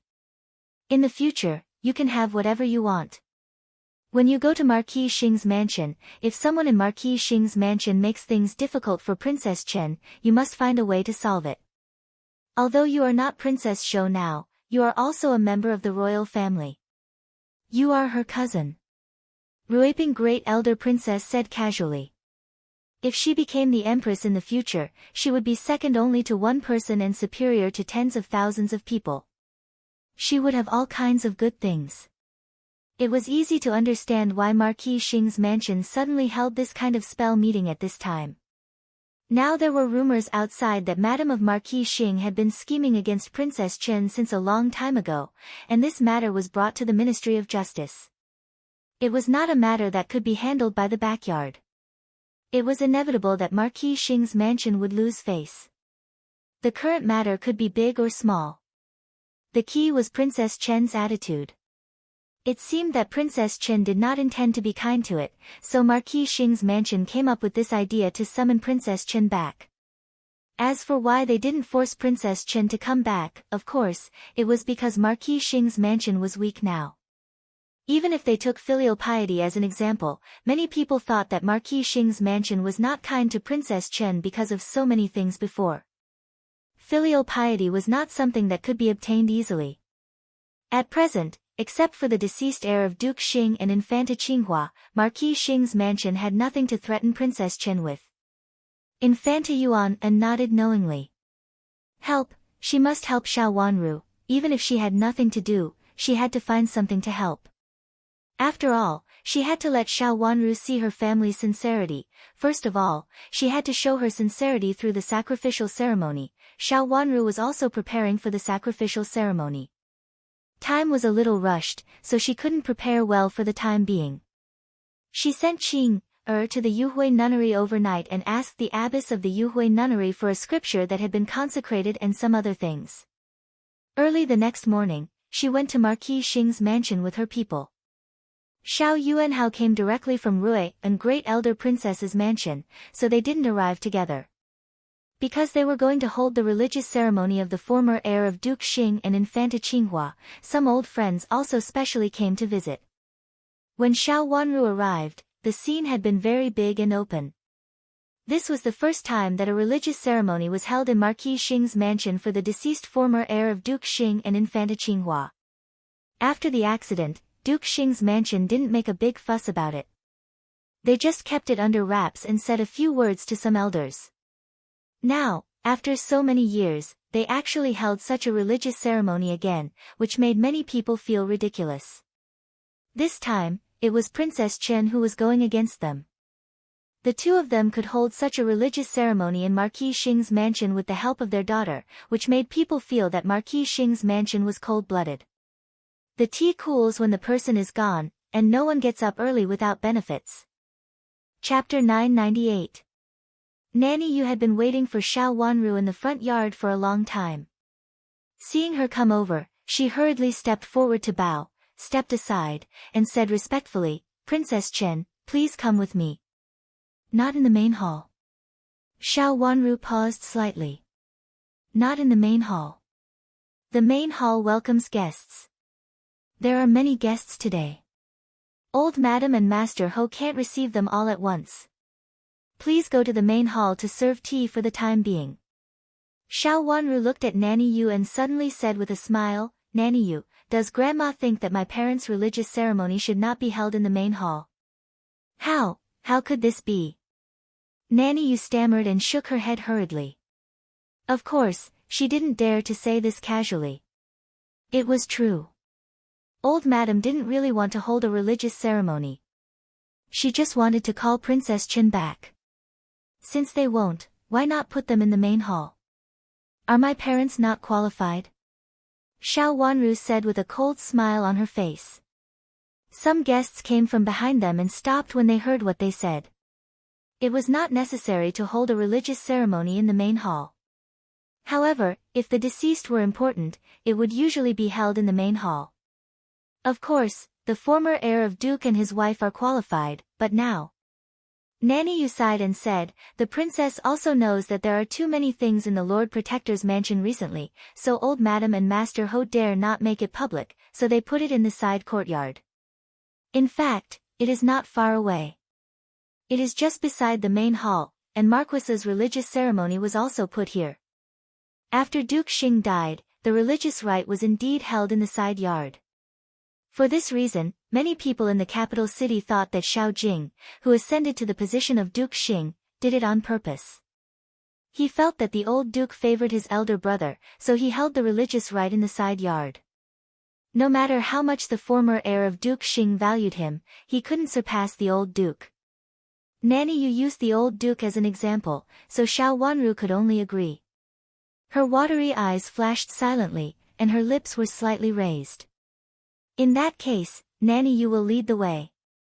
Next, she wanted to see how Madame Dowager and the Madam of the Jiang family would deal with it. She was not in a hurry. Sometimes, it was better to sum up the accounts. Hearing Xiao Wanru's words, Nanny Yu secretly wiped the cold sweat on her forehead. She was afraid that Princess Chen would stand here unforgivingly, which would be really shameful. As Xiao Wanru moved, the guests behind her also moved. A group of people followed her inside. When they reached the intersection, Xiao Wanru was led directly to the side courtyard, and the guests went to the main hall for the time being. It was said to be on the side, but in fact, it was not close. Although it was also in the front yard, Xiao Wanru seldom came to the front yard. She followed Nanny Yu and turned 2 corners before they arrived. A quaint courtyard appeared in front of Xiao Wanru. As Nanny Yu entered it, there came the voices of monks and Taoists, which was very lively.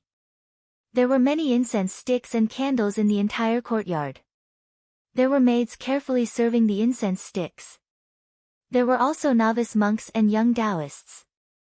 Inside, there were layers of incense sticks and Buddhist chants. The memorial tablets of the former heir of Duke Xing, Xiao Jiang, and Infanta Qinghua were placed on the incense table. There was a person kneeling in front of the table. From the back, it could be seen that it was a woman. Xiao Wanru couldn't see her clearly. She was dressed in a white plain dress, which almost covered her whole body. She was crying sadly. When Xiao Wanru came in, she didn't notice it. She still half knelt on the ground and cried sadly. Madam, Princess Chen is here. Nanny Yu took 2 steps forward, walked up to the woman, and said in a low voice. The woman raised her head and met Xiao Wanru's eyes. As soon as they met, Xiao Wanru immediately recognized the figure of the madam of the Jiang family. Compared with the last time they met, the madam of the Jiang family was thinner this time. Her white dress made her look a little more sad.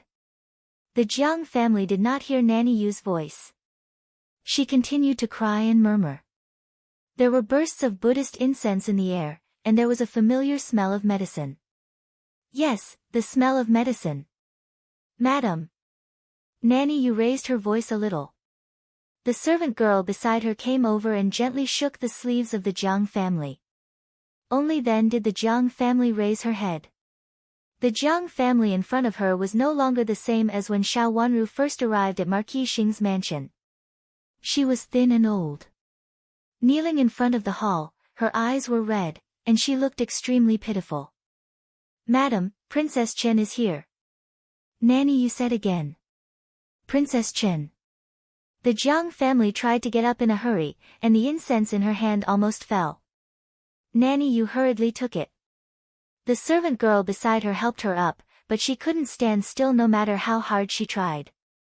She leaned on the servant girl weakly and said, Wanru is back. Go and pay your respects to your biological mother. The Jiang family said with a haggard look and a soft voice. After being helped to sit down on a chair on one side, she looked at the 2 memorial tablets on it and shed tears.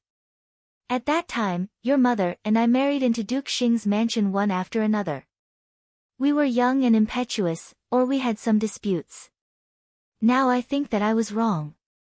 How could she explain what had happened in the past with the words, young and impetuous? Xiao Wanru didn't say anything. She took the incense offered by Nanny Yu and knelt down respectfully in the middle. Her snow-colored silk dress was spread on the ground. She frowned and said nothing. Yu Jie stepped forward to take the incense from Xiao Wanru's hand and put it into the censer in the middle. Princess Chen, I was wrong at that time. I apologize to you here.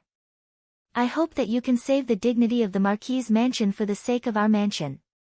You can do whatever you want, but don't let old madam worry about this kind of thing anymore. She is old and can't bear such a big setback. The Jiang family sighed again and helped the servant girl beside her to stand up. The servant girl came over to help her get up and helped her kneel beside Xiao Wanru. Xiao Wanru still didn't say a word. It seemed that the Jiang family was filial to old madam and more filial to her than her own granddaughter. Her long eyelashes fluttered, and her eyes were cold and indifferent. She took a small wooden fish taken down by Yu Jie and gently knocked it with the Buddhist chants beside her.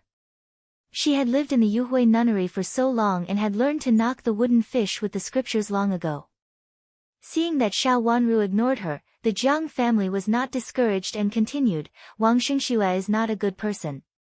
I found it in the Marquis's mansion.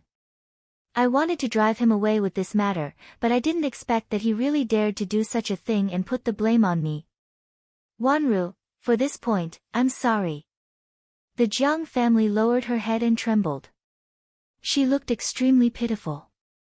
Nanny Yu took 2 steps forward and whispered in Xiao Wanru's ear. After Madame returned to the mansion, old Madame had severely punished her and beaten her dozens of times. At this time, she can't even get up to walk. Because she had been beaten, she had taken medicine. The smell of medicine in the air was so strong, which was also the smell that Xiao Wanru smelled as soon as she came in. Anyone who came in would smell this smell as long as their noses were not blocked. Such a strong smell broke through the faint smell of Buddhist incense. Anyone who had taken medicine and drunk traditional Chinese medicine would know that this was the smell of medicine. Was the Jiang family trying to make herself miserable? I should have suffered all these. It's all my fault. Please forgive me, Wanru. On the one hand, I have a bad judgment of people, and on the other hand, I have some petty thoughts, so the recent things happened. The Jiang family burst into tears. Although she was facing the incense table in the middle, she said these words to Xiao Wanru. Looking at her appearance and thinking that it was difficult for her to even get up now, but she still came here to guard, it could be seen that she was sincere. At that time, I took a fancy to you and wanted to adopt you as my daughter, but in the end, I could only adopt Qin Yuru. At that time, I was very unhappy, so I asked Wang Xingxue to teach you a lesson. But I didn't want to ruin your reputation. I just wanted to scare you and make you take the initiative to come to me. At that time, I really liked having a daughter like you.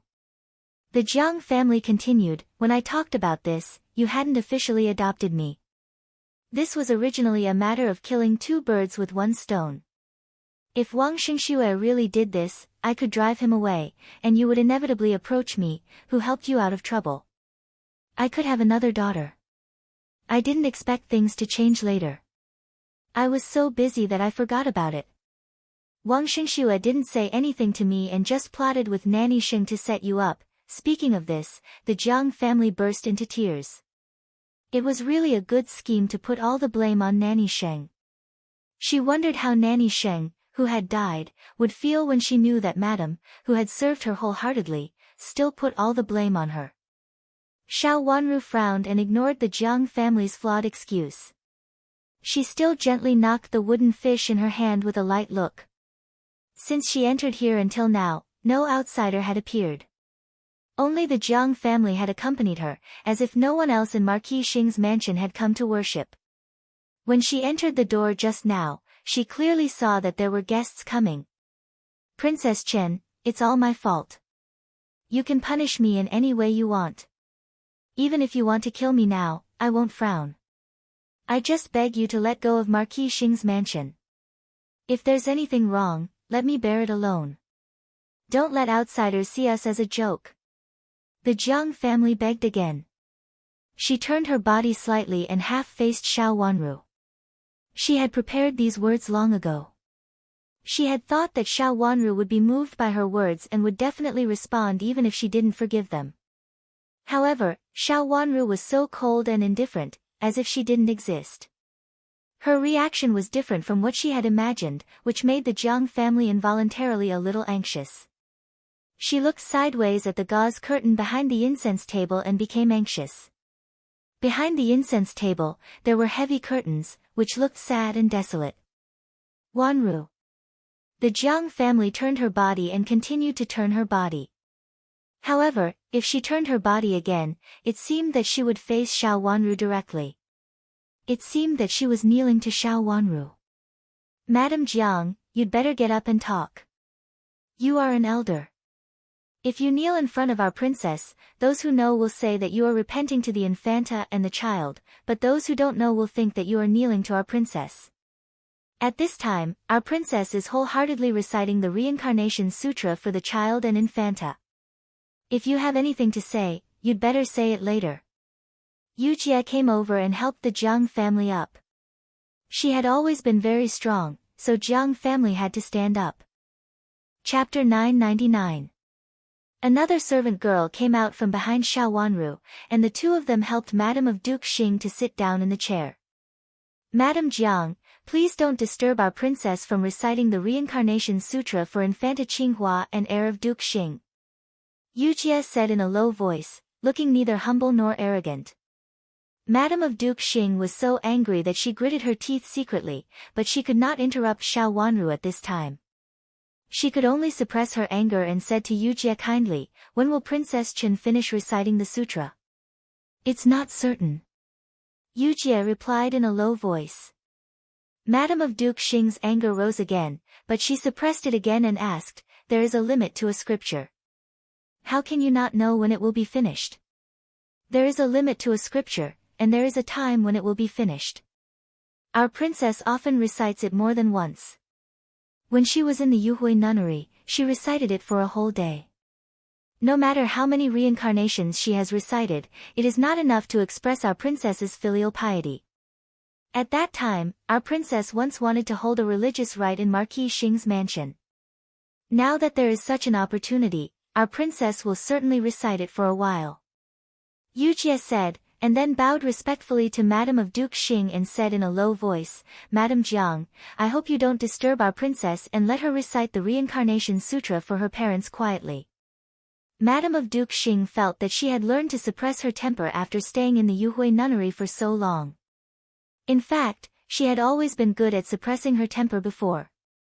In front of everyone, she had always been a dignified and decent madam. However, in front of Xiao Wanru, she inexplicably got angry. It was not certain when she would recite the sutra, but she still asked her to leave. How could she? How could she let Xiao Wanru avoid the trap that she had specially set up? She shook her head and said, "Then I'll stay here to accompany Princess Chen." "Madam, you'd better go back first, and we will stay here to guard Princess Chen. Princess Chen may not finish reciting the sutra," Yu Jie said. "It doesn't matter. I originally wanted to recite the sutra here all the time," Mrs. Jiang said with a stiff look. Xiao Wanru had robbed her of what she wanted to do. She had been kneeling here to let everyone see her sincerity. Even though she was injured, she still dragged her seriously injured body to kneel until the end of the religious rite. Even if he was wrong, it was Wang Xingxue's fault. His mistake was not a big one, and Wang Xingxue's words could not be completely taken seriously. Many people would stand on his side. As for whether Xiao Wanru believed it or not, it was not a big problem. At least on the surface, Xiao Wanru, as Princess Chen, would have more scruples. Although Princess Chen's identity was noble, she had to consider other things in some aspects and could no longer express her likes and dislikes as she pleased. As long as she could get more sympathy, Xiao Wanru, as Princess Chen, had to swallow this matter and plead for her aunt. Moreover, the madam of the Jiang family also invited someone from the Ministry of Justice to come over in order to let them see what Xiao Wanru said to her in private. It would be better if Xiao Wanru was so angry that she hit her a few times or said something out of control in anger. But she did not expect that Xiao Wanru acted as if she did not see her existence and did what she should do. At this moment, Xiao Wanru even focused on reciting the Reincarnation Sutra and ignored her. This was so different from what she had imagined that Mrs. Jiang could only grit her teeth and bear it. She could not leave. If she left, she would not have a chance to provoke Xiao Wanru or let Xiao Wanru forgive her on the surface. It was so different from what she had imagined that Mrs. Jiang could only grit her teeth and bear it silently. She could not leave. It became quiet in the room. There was only the sound of Xiao Wanru gently knocking on the wooden fish and chanting scriptures silently with the corners of her mouth moving slightly. There were Buddhists and Taoists in the wing rooms on both sides of the main room. Their voices were rhythmic, making people feel as if they were in another world. Madame Jiang couldn't sit still. She had really been hit by a stick. Although the injury wasn't as serious as it looked, it was still an injury. Sitting motionless like this was even more uncomfortable than kneeling just now.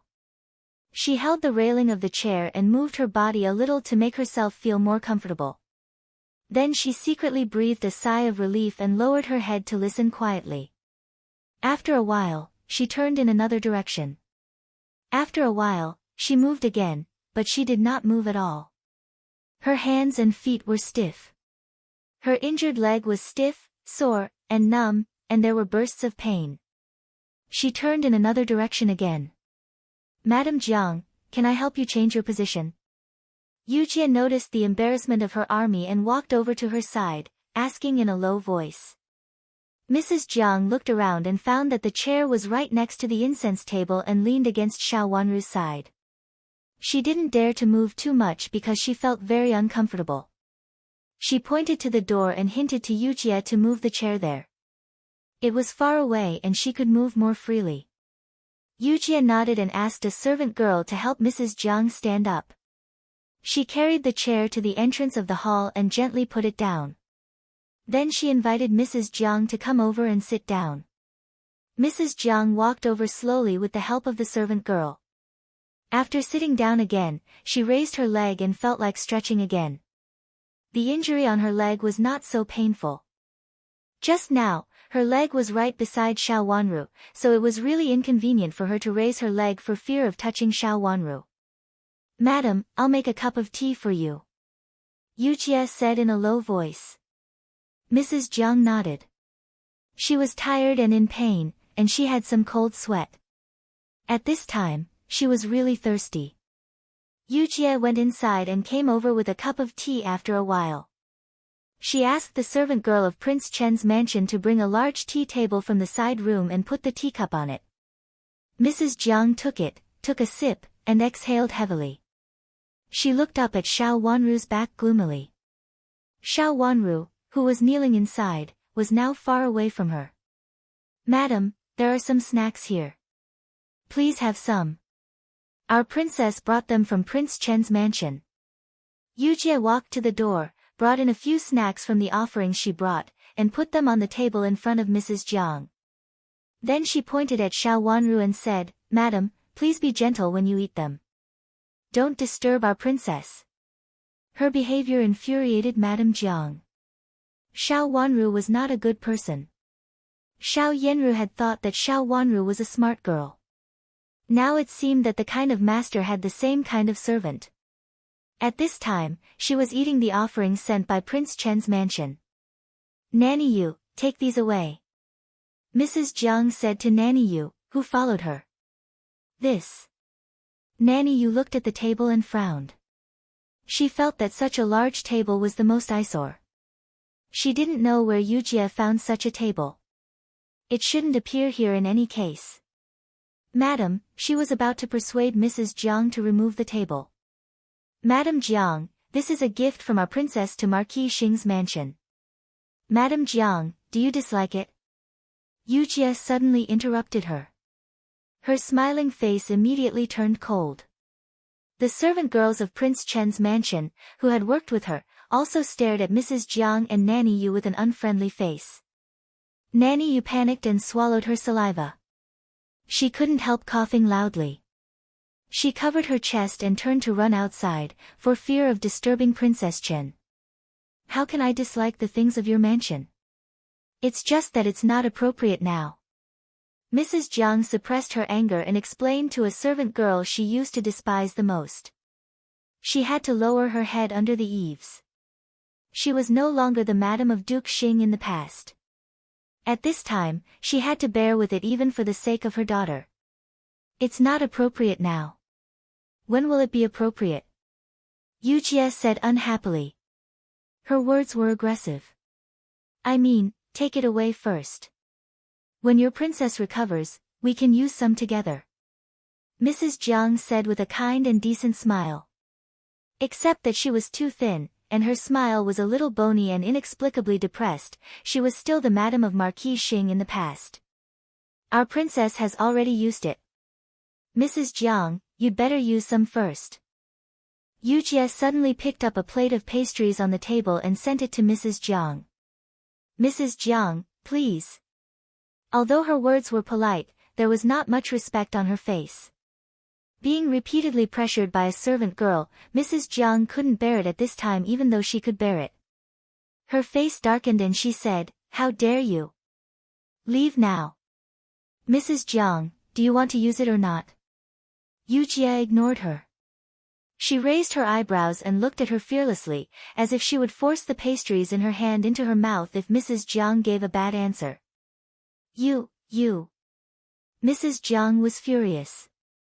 She reached out to point at Yu Jie and held back her curses, only uttering such a sound. Mrs. Jiang, you are really in a good mood. You are sitting high at the spell conference, drinking tea and eating pastries. You are also reprimanding Princess Chen's servant girl. How impressive you are. A giggling voice could be heard, and Madame Jiang's heart skipped a beat. She immediately felt that something was wrong. Why would someone come over at this time? Shouldn't they all be blocked outside and only let people in to worship after the matter here was settled? Who was it that was so unruly? Looking back, she saw several servants of Marquis Xing's mansion standing behind a group of people. It was Infanta Yuan, who was smiling like stars around the moon. The servant girls and old maids behind her were also carrying sacrificial gifts in their hands. It could be seen that they were here to worship. Although Mrs. Jiang is an elder, you are nothing in front of Infanta Qinghua, right? How can you disrespect the dead and humiliate Princess Chen like this? Do you think that there is no one in the royal family? At this time, Infanta Yuan also saw Xiao Wanru. With her face changing dramatically, she reached out to point at Xiao Wanru and said angrily. In terms of status before getting married, the two of them could be regarded as members of the royal family. Although their surnames were not Chu, they were both descendants of great elder princess. Xiao Wanru, who was knocking on the wooden fish, raised the corners of her mouth silently. Her long eyelashes moved slightly, and she opened her eyes slightly. She calmly glanced at the back of the offering table, which had moved without wind just now. There was someone there. After coming in, she found that there was someone there. Mrs. Jiang glanced over there from time to time. Although it was hidden, she saw it all. Calculating the time, Infanta Yuan, who wanted to make friends with her, should appear. Chapter 1000. Remember in 1 second, 800 mail sign /say net wonderful pop-up window free reading. Princess Yuan. Madame Jiang struggled to get up. She wanted to bow to Princess Yuan before explaining. Madame Jiang, it seems that you have been punished by old Madame. Now you vent your anger on Princess Chen.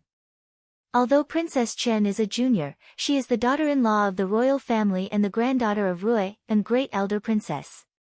Why do you stare at her with such an attitude? She chants scriptures, but you not only drink tea and eat snacks leisurely, but also ridicule her openly and implicitly. Princess Yuan waved her hand and stopped Madame Jiang's explanation. She glanced at the surroundings and sneered. There were many people who came with her. They were all people who came to pay their respects today. These people had been treated in the main hall by the people of the Marquis's mansion and had behaved themselves. They did not expect that after Princess Yuan came, she would encourage some of them to follow her and barge in. They happened to see the scene before them. No matter how one looked at this scene, it seemed that Jiang Shi was humiliating Chen Wangfei. If Princess Chen was still the former 5th Miss Xiao, these people would not say much. At most, they would talk about Madame Jiang in private and say that she was cold and vicious. But now, it was different. Princess Chen's identity was different, and it was said that she was favored by the Empress Dowager. Madame Jiang, you've really gone too far. An elderly madam solemnly glanced at the scene before her. She frowned and voiced her support. Madame Jiang, how can you humiliate the identity of Prince Chen? Since someone started it, more people naturally help Xiao Wanru. The current madam of Duke Xing was not the old madam of Duke Xing. I didn't. Madam of Jiang was angry and annoyed. For a moment, she couldn't explain clearly. She turned her head and looked at Yu Jie, who was standing on the side. How could she not understand that it was all this girl's trick? In front of everyone, she couldn't swallow this silent grievance, especially when it was done by a servant girl. But in the end, all the unwillingness in her eyes turned into malice. At this time, she could no longer act recklessly. Infanta Yuan, then, Princess Chen asked the maids to serve me with these things. I wasn't mocking Princess Chen just now. I was advising her that kneeling for such a long time would harm her health. Madame Jiang struggled to stand up, then lowered her head and explained. Madam of Marquis Xing, do you really think so many of us are stupid? How could you lie to us like that? Princess Yuan sneered. Then, she walked past Madame Jiang with a servant girl. When she was inside, she solemnly lowered her head and took 3 incense sticks from the servant girl. After bowing respectfully, she inserted the incense sticks into the incense burner. She took a few steps back and saw that Xiao Wanru was still chanting scriptures with her head down. The wooden fish in her heart kept knocking. She turned her eyes and looked at Yujie, who was serving beside her. What is your princess doing? With her sharp eyes, she could tell at a glance that Xiao Wanru was not doing an ordinary worship. Our princess is reading a set of reincarnation scripture for the crown prince and the infanta. I'm afraid she can't entertain the infanta and other madams. Yujie said in a low voice. Infanta Yuan knew something about the reincarnation scripture, but it was usually recited by monks. Few family members read it by themselves. Since Xiao Wanru was reciting scriptures, she couldn't disturb her too much. She rolled her eyes slightly. Today, she came here to make friends with Xiao Wanru. Xiao Wanru was silent now, which made her feel a little awkward. Can I trouble you with something for our princess? Yujie hesitated and said in a low voice. What is it? Infanta Yuan was very happy to help Xiao Wanru at that time. Her grandma had made it very clear that she had to make friends with Xiao Wanru no matter what, and it was a must. Your Highness, can you please take Madame Jiang away? She is making noise and making a lot of trouble here, which will disturb our princess. She can't be interrupted when she is reciting the reincarnation scripture. Yujie lowered her head and said, I'm just a servant girl, so I don't dare to say these words. Okay, I'll help your princess take her away. After thinking for a while, Infanta Yuan agreed. Today, she suppressed all her thoughts and wholeheartedly helped Xiao Wanru. Since Xiao Wanru couldn't speak at this time, she would do it. The scene she saw when she came in really made Infanta Yuan unhappy. Madame Jiang was just the madam of a subject. Even if she had the title, so what? Could she be more important than the princess? How dare she despise the royal family like this? From this point of view, Infanta Yuan must be on Xiao Wanru's side. She would also be the princess in the future, which was also the dignity of the royal family. Walking to the door, Infanta Yuan looked at Madame of Duke Xing's mansion, who was still struggling to stand. She said coldly to the servants of Marquis Xing's mansion, take your madam away. Do you want her to bully Princess Chen like this? The servants of Marquis Xing's mansion looked at each other and didn't know what to do at the moment. Your Highness, I just sat down for a while because my legs couldn't stand it. I didn't. Madame Jiang said anxiously. She needed Xiao Wanru's help today. The current situation would only make things worse. Madame Jiang, no matter what you say, I believe that no one will believe what you said. Infanta Yuan glanced at the huge tea table and the exquisite pastries on it. She twitched the corners of her mouth silently and looked coldly at Madame Jiang's face. Infanta Yuan, I really didn't. If you don't believe me. Madame Jiang turned around in a panic, as if she wanted to find support from others. The madams who came with her had offered incense one after another, but no one showed sympathy for her at this moment. Even those who had a good relationship with her in the past stayed away from her at this moment, as if they would be in big trouble if they met her. Not a single person stood up to speak up for her. Madame Jiang was angry and annoyed. Suddenly, she looked at the curtain behind the incense table, where there was a man from the Ministry of Justice. He must have seen what she had done just now. Your Highness, I can find someone to prove that I didn't humiliate Princess Chen. She blurted out, but she regretted it after saying it. Could the man over there appear? Xiao Wanru was facing the altar. Her long and curly eyelashes were raised slightly. From the outside, her eyes were still closed, but she could see from the bottom of her eyes that the curtain behind the altar table moved. Her eyes became deep. Her long eyelashes fluttered and then she slowly closed her eyes. "Oh, who is it?" "Madame Jiang, please ask him to come out and explain. If he is a servant of Marquis Xing's mansion, forget it. Everyone knows that Madame Jiang has been in charge of Marquis Xing's mansion for 10 years. Infanta Yuan glanced at Madame Jiang and said with a little surprise. There was actually a witness at this time. Madame Jiang was speechless. How could she say that the man of the Ministry of Justice was behind the curtain behind the altar table? Moreover, he was a man. "Greetings, Your Highness." A gentle voice came and interrupted Madame Jiang's struggle. It was Zhao Shiran. Before Zhao Shiran got married, she was one of the few noble ladies in the capital city, and she was not as generous as Xiao Yanru. She was a close friend of Infanta Yuan, but at this time, Infanta Yuan was not very willing to see Zhao Shiran. She came here today to help Xiao Wanru, so she would definitely stand opposite to Zhao Shiran. "Shiran, you are too polite. Your Highness, why didn't you inform me that you were coming? I could have been with you early." Zhao Shiran said softly and told the man she brought here, "Please ask Madam to go and have a rest."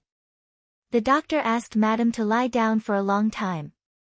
Otherwise, the injury will leave sequelae.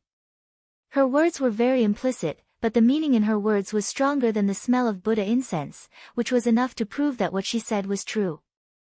Xiao Wanru's eyes moved slightly, but she didn't open them.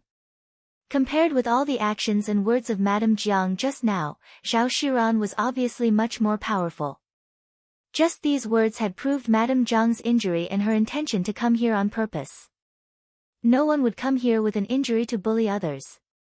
What was more, if the injury was not serious, it would leave sequelae.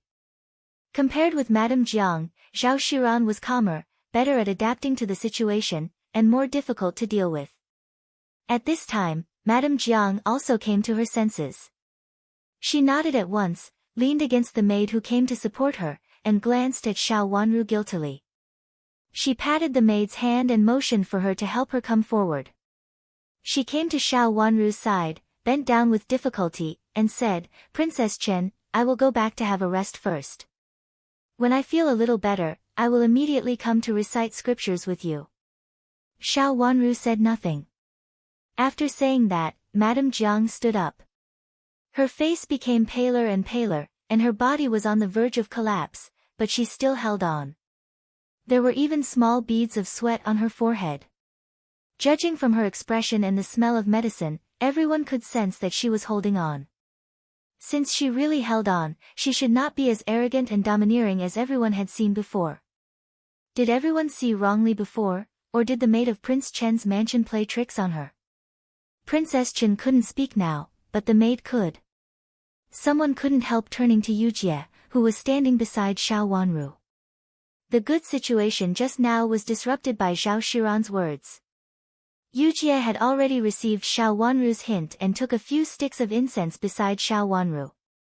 These were the offerings of Prince Chen's mansion, which were different from those prepared by Marquis Xing's mansion. After taking them in just now, she placed them behind Xiao Wanru. "Madame Jiang, I'm just a maid, and no one believes what I say. However, there are really a lot of strange things here today. One thing happened just now, and another thing happened now. I don't know how Marquis Xing's mansion will explain it." Yujie calmly lit the Buddha incense and inserted it into the incense burner in front of the offering table. Madame Jiang suddenly had a bad feeling. Zhao Shiran took 2 steps forward and said softly, "Yujie, don't talk nonsense. Fifth sister is still reciting the Reincarnation Sutra. Let's talk about it later." Her voice had always been soft, and even if she was reprimanding someone, it was not obvious. However, she used to talk to Madam and Miss, but now she was just a maid. She was really arrogant to talk to a maid so politely and softly. Many people felt indignant for her. Even Infanta Yuan showed some displeasure on her face. Xiao Wanru was really not a good person. Look at the maid beside her, they were all domineering. She was just a little maid, but she dared to criticize the former master in her words. Yujie suddenly took 2 steps forward, walked quickly behind the offering table, reached out her hand, and pulled it down hard. Chapter 1001. Madame of Jiang was shocked and rebuked angrily. What do you want to do? Before she finished speaking, the curtain behind the offering table had been pulled down by Yujie. There was a person behind the curtain, and it was a young man. He covered his face with his sleeves in embarrassment. For a moment, no one could see who he was. Madame Jiang, why is there someone behind the offering table? I didn't dare to say it when I found it alone. It happened that Yuan and Commandery Princess and several noble madams were here, so I said it presumptuously. Madame Jiang, do you want to murder our princess? Or do you want to ruin our princess's reputation again? Yujie took a step back and made way for the people behind her to see it clearly. There was a man behind the offering table, and he looked like a young man. The madam's eyes fell on Madame of Jiang and then turned to Zhao Shiran. This time, not only Madame of Jiang was suspicious, but Zhao Shiran was also suspicious. After all, she was in charge of the family now, not Madame of Jiang. Zhao Shiran had always had a good reputation, but now she had married into Marquis Xing's mansion and was Madame of Jiang's legitimate daughter-in-law. Of course, she was on Madame of Jiang's side because of interests. Could it be that this was a conspiracy between Madame of Jiang and her mother-in-law? If it was said that Princess Chen brought a man in and hid him behind the offering table, no one would believe it. Marquis Xing's mansion was not Princess Chen's territory. Before she got married, it was said that Princess Chen did not live a good life in Marquis Xing's mansion. She was a poor girl, so it was impossible for her to hide someone in Marquis Xing's mansion as she wanted. To say the least, even if she wanted to hide him, would Princess Chen hide him in Prince Chen's mansion? At present, she was the only master in Prince Chen's mansion. Why did she hide someone in Marquis Xing's mansion? Madame of Jiang was sweating profusely. This time, she was so anxious that the handkerchief in her hand was almost twisted into a rope. She gritted her teeth and said hurriedly, I don't know where this man came from. Madam, do you really not know? When our princess came here just now, there were only Madame of Jiang and a few servants here. When did this man go in? If Madame of Jiang didn't know, who else would know? Yujie said coldly. Although she was a maid, it was most reasonable for a personal maid to speak for Xiao Wanru when she couldn't make a sound now. Jiang Shi moved her lips and wanted to speak, but her hand was grabbed by Zhao Shiran. Mother, let's see who this person is and why he is here. Yes, let him tell us why he is here. Madame Jiang immediately understood and nodded repeatedly. Everyone looked at the man who was covering his face with his sleeves. Hearing the commotion, the man knew he couldn't hide anymore, so he let go of his sleeves awkwardly. Several people present immediately recognized that it was Qiu Yu of the Ministry of Justice. He was the youngest son of Count Liang. Count Liang was now the left assistant minister of the Ministry of War, and Qiu Yu himself held a position in the Ministry of Justice. He was considered a very good young talent among the young masters of the aristocratic families. Many madams of the aristocratic families had thought of marrying their daughters to him. Lord Qiu, why are you here? Princess Yuan also recognized him and asked with a frown. Lord Qiu, didn't you say that you just wanted to ask about the case? Why haven't you left yet? Zhao Shiran also looked surprised. Obviously, she also recognized Qiu Yu. Although Xiao Wanru didn't open her eyes, she sneered in her heart. Zhao Shiran's words solved the doubts of Qiu Yu and Madame Jiang. As expected, the eyes of Qiu Yu, who had been in a panic, immediately lit up. Although he still smiled a little awkwardly, he was no longer the same as before. He bowed to the people around him and said, I'm really modest. In order to show off the case, I deliberately hid here. After that, I couldn't leave even if I wanted to. Your Excellency Qiu is really amazing to have investigated the case to this point. The smile on Zhao Shiran's face faded.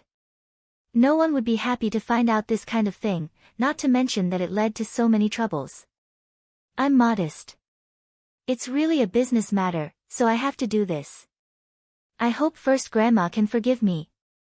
Qiu Yu's attitude was very good, and he bowed to Zhao Shiran again. Your Excellency Qiu, you didn't offend me, but my mother-in-law and Princess Chen.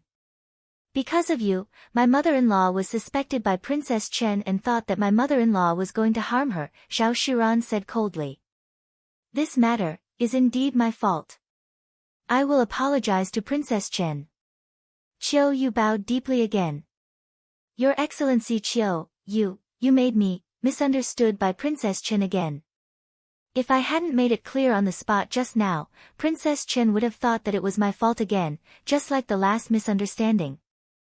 Madame Jiang took the opportunity to shed tears and said with grievance.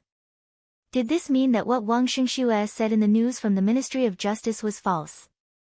Several madams looked at each other but did not say anything. It was inconvenient for them to speak before they found out the truth of the matter. This matter seemed to be a bit mysterious. Was it true or false?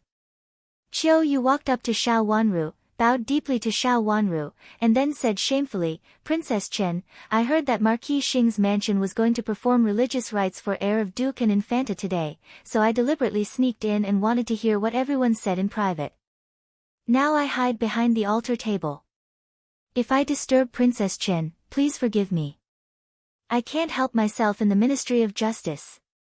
He couldn't help himself in the Ministry of Justice. Xiao Wanru sneered secretly. She had some doubts at first, but now she figured out many things. Yes, it was Qiu Yu. As a member of the Ministry of Justice, Qiu Yu's identity was different from that of ordinary members of the Ministry of Justice. He occasionally went to the Imperial Palace and fell in love with Xiao Yanru. Such a person was just right for Xiao Yanru. Xiao Yanru might not have seen Qiu Yu at that time, but it was different now. Qiu Yu was also one of the few straws she could grasp. With Xiao Yanru's character, of course, she would hold all the straws in her hand, and Qiu Yu was one of them. If Xiao Yanru hadn't schemed behind her back, Qiu Yu wouldn't have been involved in this mess. When they were in the Yuhui nunnery, she had seen Qiu Yu's obsession with Xiao Yanru. Now she suddenly understood what she couldn't figure out in the past. If Xiao Yanru wanted to spread the news in the Imperial Palace, Qiu Yu was the most suitable person. Now Qiu Yu had turned the tables on her. Since it was a major event of the Ministry of Justice to try a case for the country, although it was not good for Qiu Yu to hide now, it didn't mean that there was something wrong with his character. If she was a sensible person, she would definitely forgive him. After all, he did it for official business. As a noble young master, he would lose face if he did such a thing.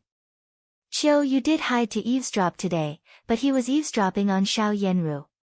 Just now, when Madame of Duke Xing led Xiao Yanru to speak, Qiu Yu would write down whatever Xiao Yanru said and even figure out other meanings from it as evidence. Of course, he was trying to please Xiao Yanru. He turned out to be an infatuated man. However, she really hated this infatuated man. She had met Qiu Yu before. At that time, she thought he was loyal to his duty, but now she felt that he was really self-righteous. Xiao Yanru was already the emperor's woman.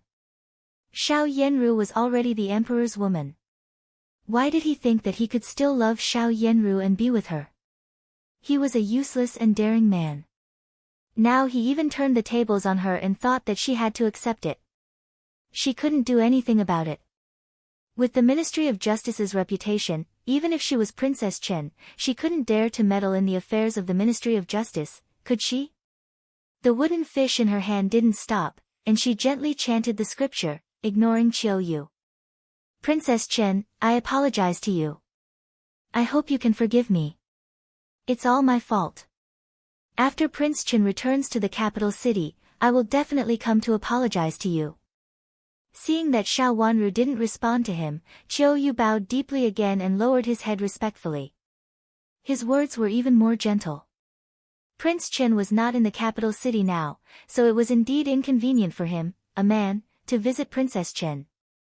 Your Excellency, please go back first. Our princess is chanting the reincarnation scripture and can't be interrupted. But our princess will definitely forgive you. You used to have a good relationship with the first Mississippi. You even helped the first miss in the Yuhui nunnery. Our Princess Chen is also grateful for your kindness. Yujia bowed to Qiu Yu on behalf of Xiao Wanru and said softly. He had a relationship with Xiao Yenru. The madams present were all stunned. Xiao Yenru was now just a woman who had fallen out of favor. There were a lot of rumors circulating in aristocratic families. Although they did not spread to the streets, most of them had heard that Xiao Yenru was not a good woman and had hooked up with several princes, so she was put aside in the cold palace. The emperor had never touched her. In the past, when Xiao Yenru had a good reputation, no one would think badly of anyone who had a relationship with her. Now that they knew that she was not as beautiful as she appeared to be, many people had secretly speculated whether she really had the intention of hooking up with other men. As soon as Yujia said that, everyone's eyes fell on Qiu Yu and they secretly speculated. They really didn't know that Xiao Yenru had a relationship with Qiu Yu in the past. It seemed that the first Miss Xiao, who had been famous in the capital city, was indeed not a good woman if she was Xiao Baolin. Qiu Yu's face turned red, and then turned pale. At last, he became angry. He slowly raised his head, looked at Yujia coldly, and said, even if you are Princess Chen's maid, you can't talk nonsense. Otherwise, you will be punished by the law. How could he let others know about his relationship with Xiao Yenru? Your Excellency, what did I say wrong? Yujia looked confused, as if she hadn't figured out how she had offended Qiu Yu with what she had said just now. You are just a little maid. Don't talk if you don't know anything. I am investigating a case now, and it is a case of the Ministry of Justice. Even if I have offended Princess Chen a little, it is not something that you, a maid, can bear. Step aside. If you continue to talk nonsense, you will be punished by the law. Qiu Yu shouted harshly, flung his sleeves backward with the wind, and said in a stern voice. At this time, he also regretted helping the Jiang family. Not only did he not get any useful information, but he was also implicated and even exposed by a little girl. The loss outweighed the gain. He'd better stay far away from Marquis Xing's mansion next time and avoid getting involved in the mess of Marquis Xing's mansion. Compared with Marquis Xing's mansion, he had never cared about Marquis Xing's mansion, but Xiao Yenru. Since Xiao Yenru had entered the imperial palace, there was no need for him to get involved in Marquis Xing's mansion. After rebuking him, he wanted to leave in the name of the Ministry of Justice because he didn't want to stay and fight. However, before he moved, he was stopped by a voice. Your Excellency, you are wrong. Chapter 1002. Infanta Yuan came here to help Xiao Wanru today, and she had to help Xiao Wanru see clearly and understand her intention. Qiu Yu came out too unexpectedly. She watched him for a while and then stopped Qiu Yu. She could tell that Qiu Yu was going to leave. Xiao Wanru couldn't speak at the moment, and her personal maid was reprimanded, but no one spoke up for her. Now it was the right time to let Xiao Wanru see her sincerity. It was Infanta Yuan who spoke, so Qiu Yu naturally didn't dare to offend her. He hurriedly lowered his head and said respectfully, Nice to meet you, Infanta Yuan. Your Excellency, you have a close relationship with Xiao Baolin, so you can't help the Jiang family just because of this. I heard that the Jiang family asked a nephew of Marquis Xing's mansion to frame Princess Chen, and there is factual evidence. Is it possible that you feel suspicious, so you hide behind the curtain and intend to collect evidence? Then, do you have any strong evidence to prove that Madame Jiang is innocent? Infanta Yuan then said with fervor and assurance. There were some words that others didn't dare to say, but she could. Her words added another layer to Yujia's words, which almost meant that the relationship between Qiu Yu and Xiao Yenru was not simple. Qiu Yu came here today to help the Jiang family. Why did he help the Jiang family? Of course, it was because the Jiang family was Xiao Yenru's biological mother. Your Excellency, please be careful with your words. Hearing her words, Qiu Yu felt his scalp tingle and hurriedly said. She implied that he couldn't accept it. Xiao Yanru was now the emperor's woman, so he couldn't ignore her status in Baolin. Thinking that his beloved woman was now living alone in the imperial palace, Qiu Yu felt angry and distressed. At this moment, he inexplicably became a little more annoyed with Infanta Yuan An. In the past, Infanta Yuan An had a very good relationship with Xiao Yanru. Now in order to please Princess Chen, she even humiliated Xiao Yanru. What a hypocritical woman. Your Excellency, this girl is just a maid of Princess Chen. Princess Chen is chanting scriptures now, so we can't disturb her here. Why don't we go outside to talk and ask you why you came here and what you heard just now? Your Excellency's trip won't be in vain. Infanta Yuan An had always been decent. Although she said this in favor of Xiao Wanru, she was still generous. They all thought it was a good idea. Since everyone thought so, Zhao Shiran had no choice but to take Qiu Yu, Madame Jiang, and a group of people to the living room outside. This was obviously not a place to talk. After everyone left, the two servant girls left by Marquis Xing's mansion also went outside to serve Xiao Wanru. Xiao Wanru slowly opened her eyes and looked out of the door coldly. Your Highness. Yu Jie whispered angrily. What's wrong with Lord Qiu? How could he hide inside? If your Highness hadn't reminded me, I wouldn't have known that there was a person hiding inside. First Miss has entered the Imperial Palace. Could it be that he still wants Shaoxiang? Yu Jie didn't like Qiu Yu very much. Qiu Yu had helped Eldest Miss in those things. Although he didn't do it on purpose, Eldest Miss wouldn't have gotten away so easily if it hadn't been for him. Now, she was involved with the Jiang family. Yu Jie wouldn't believe that it had nothing to do with the first Mississippi. Xiao Wanru shook her head and said calmly, Do you smell the medicine on Madame Jiang? How many kinds of medicine can you distinguish? I can distinguish 4 or 5 kinds of medicine that are commonly used. These kinds of medicine with such a strong smell don't have much effect on healing. In reality, it doesn't have much of a healing effect. It's just that the smell is very strong. It must have been the Marquis Fu who deliberately made so many smells to indicate that Jiang Furen's injuries were caused by the Wang Fei. Yu Jie became more and more angry. The acting was too fake. It was true that Madame Jiang was injured, but there was no need to use so many kinds of medicine. At first glance, it was obvious that the medicine was not for healing. They just deliberately made the medicine smell stronger and made people feel that their princess was too aggressive. Invite the imperial physician. Xiao Wanru nodded. She could also distinguish these kinds of medicine, and there was a faint smell of medicine. If what she guessed was true, it was really worth studying.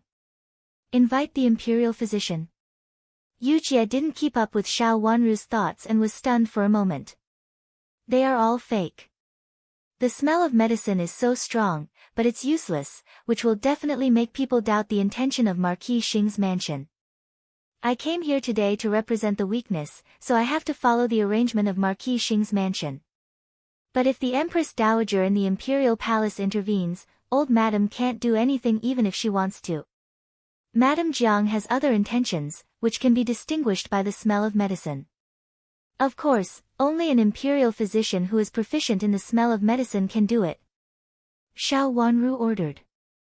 Yu Jie understood and nodded repeatedly, Your Highness, I'll invite the imperial physician later. Wait a little longer. I can't faint as soon as they leave. Xiao Wanru said slowly.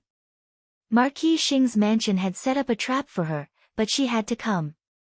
However, it was not impossible to solve the trap. Infanta Yuan An was an important part of it. Even though Infanta Yuan An wished that she could die, she had to help her at this time. With Infanta Yuan An's help, Xiao Wanru didn't have to show up. Ask the imperial physician to distinguish the smell of Madame Jiang's medicine. There seems to be a smell of medicine, but it doesn't seem to be there. Xiao Wanru said in a low voice. The imperial physician of the Imperial Institute of Medicine should be able to distinguish it. She suddenly thought of something and stopped talking. Did Madame Jiang really think of such a strong smell of medicine on her body?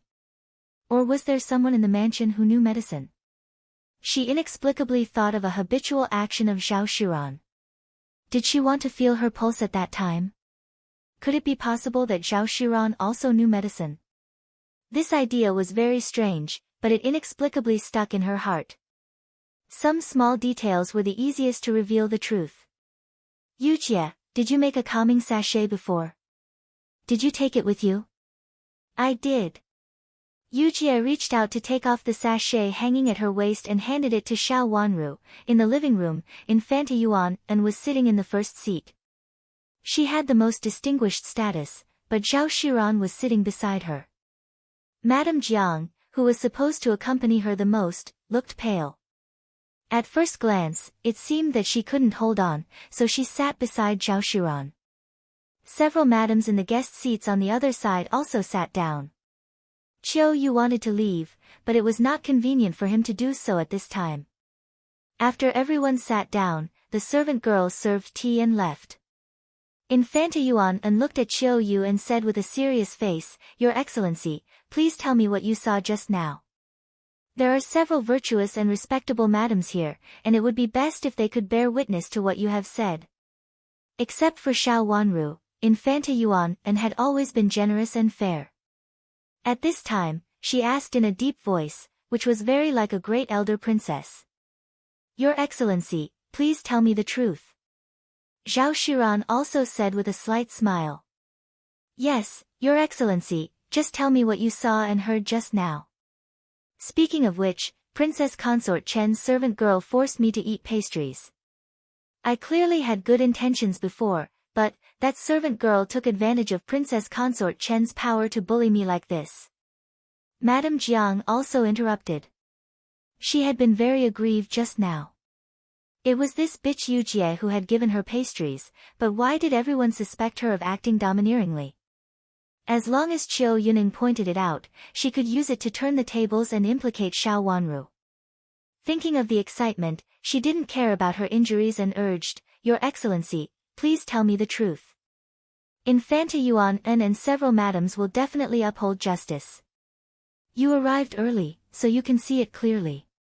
Seeing her acting like this, Zhao Shiran was so angry that he secretly pulled his handkerchief a few times. This granny used to be slick and slick, but now he didn't know whether she had become stupid after living in the nunnery. At this time, she still acted as if it was reasonable, as if she had long known that Qiu Yu was hiding inside. "Your Excellency, please tell me the truth." Zhao Shiran had to interrupt Madame Jiang. If he let her go on, he didn't know what she would say. "Madam, I'm really sorry. I didn't see it." Qiu Yu shook his head and said with a bitter smile helplessly. He really didn't see it. At that time, Yujie had her back to him, so he didn't see all Yujie's actions clearly. Moreover, she was just a servant girl. He had been paying attention to Xiao Wanru and Princess Chen, so he didn't notice the interaction between a servant girl and Madame Jiang. "You." Madame Jiang seemed to have suffered a heavy blow, and her jaw turned stiff. She said word by word, "Your Excellency, did you see it clearly?" There was a pleading look in her eyes. As long as Qiu Yu said the word, "yes," ambiguously, she could use it as a pretext to make a fuss. Even if she couldn't deal with Xiao Wanru, she could kill this loyal servant girl here. No matter what, she was Madam of Marquis Xing and Xiao Wanru's elder. For these two reasons, Xiao Wanru's servant girl could not be too presumptuous. Qiu Yu lowered his eyes. Of course, he understood what Madame Jiang meant, but he really didn't see it at that time, and he didn't think that a servant girl would treat Madame Jiang like this. Madame Jiang's words sounded very fake, and she even asked him to make a false testimony. He had caused a lot of trouble today, so at this time, he should be more impartial. It was easy for people who stayed in the Ministry of Justice to distinguish what was important at this time. Madame Jiang was not Xiao Yanru, so he didn't need to spend too much energy to protect her. "Madame Jiang, I saw it clearly. The servant girl just invited you to drink tea and eat cakes. I really didn't see anything else." Qiu Yu said apologetically. If he didn't see it, he didn't dare to say anything. Moreover, if he said it, Princess Chen would be involved. At this time, he should keep a low profile. Your Excellency, how could you not see it? She was there. It was that bitch. At that time, there were not many people, so she. Madame Jiang was not convinced and stood up uncontrollably in anger. Mother, sit down and talk first. Don't worry. Does your head still hurt? Take it easy, take it easy. Zhao Shiran reached out to hold Madame Jiang, who was out of control, and said softly. After pulling her to sit down, she personally served a cup of tea to her with gentle eyes. Madame Jiang was so confused, and now she had no other way. Her words seemed to have a strange effect, comforting the furious Madame Jiang. Madame Jiang sat down and drank the tea obediently. When she put down the cup, she looked very calm. She reached out to touch her head and said, I have a headache, as if I suddenly became agitated. I don't know what happened. I was fine before.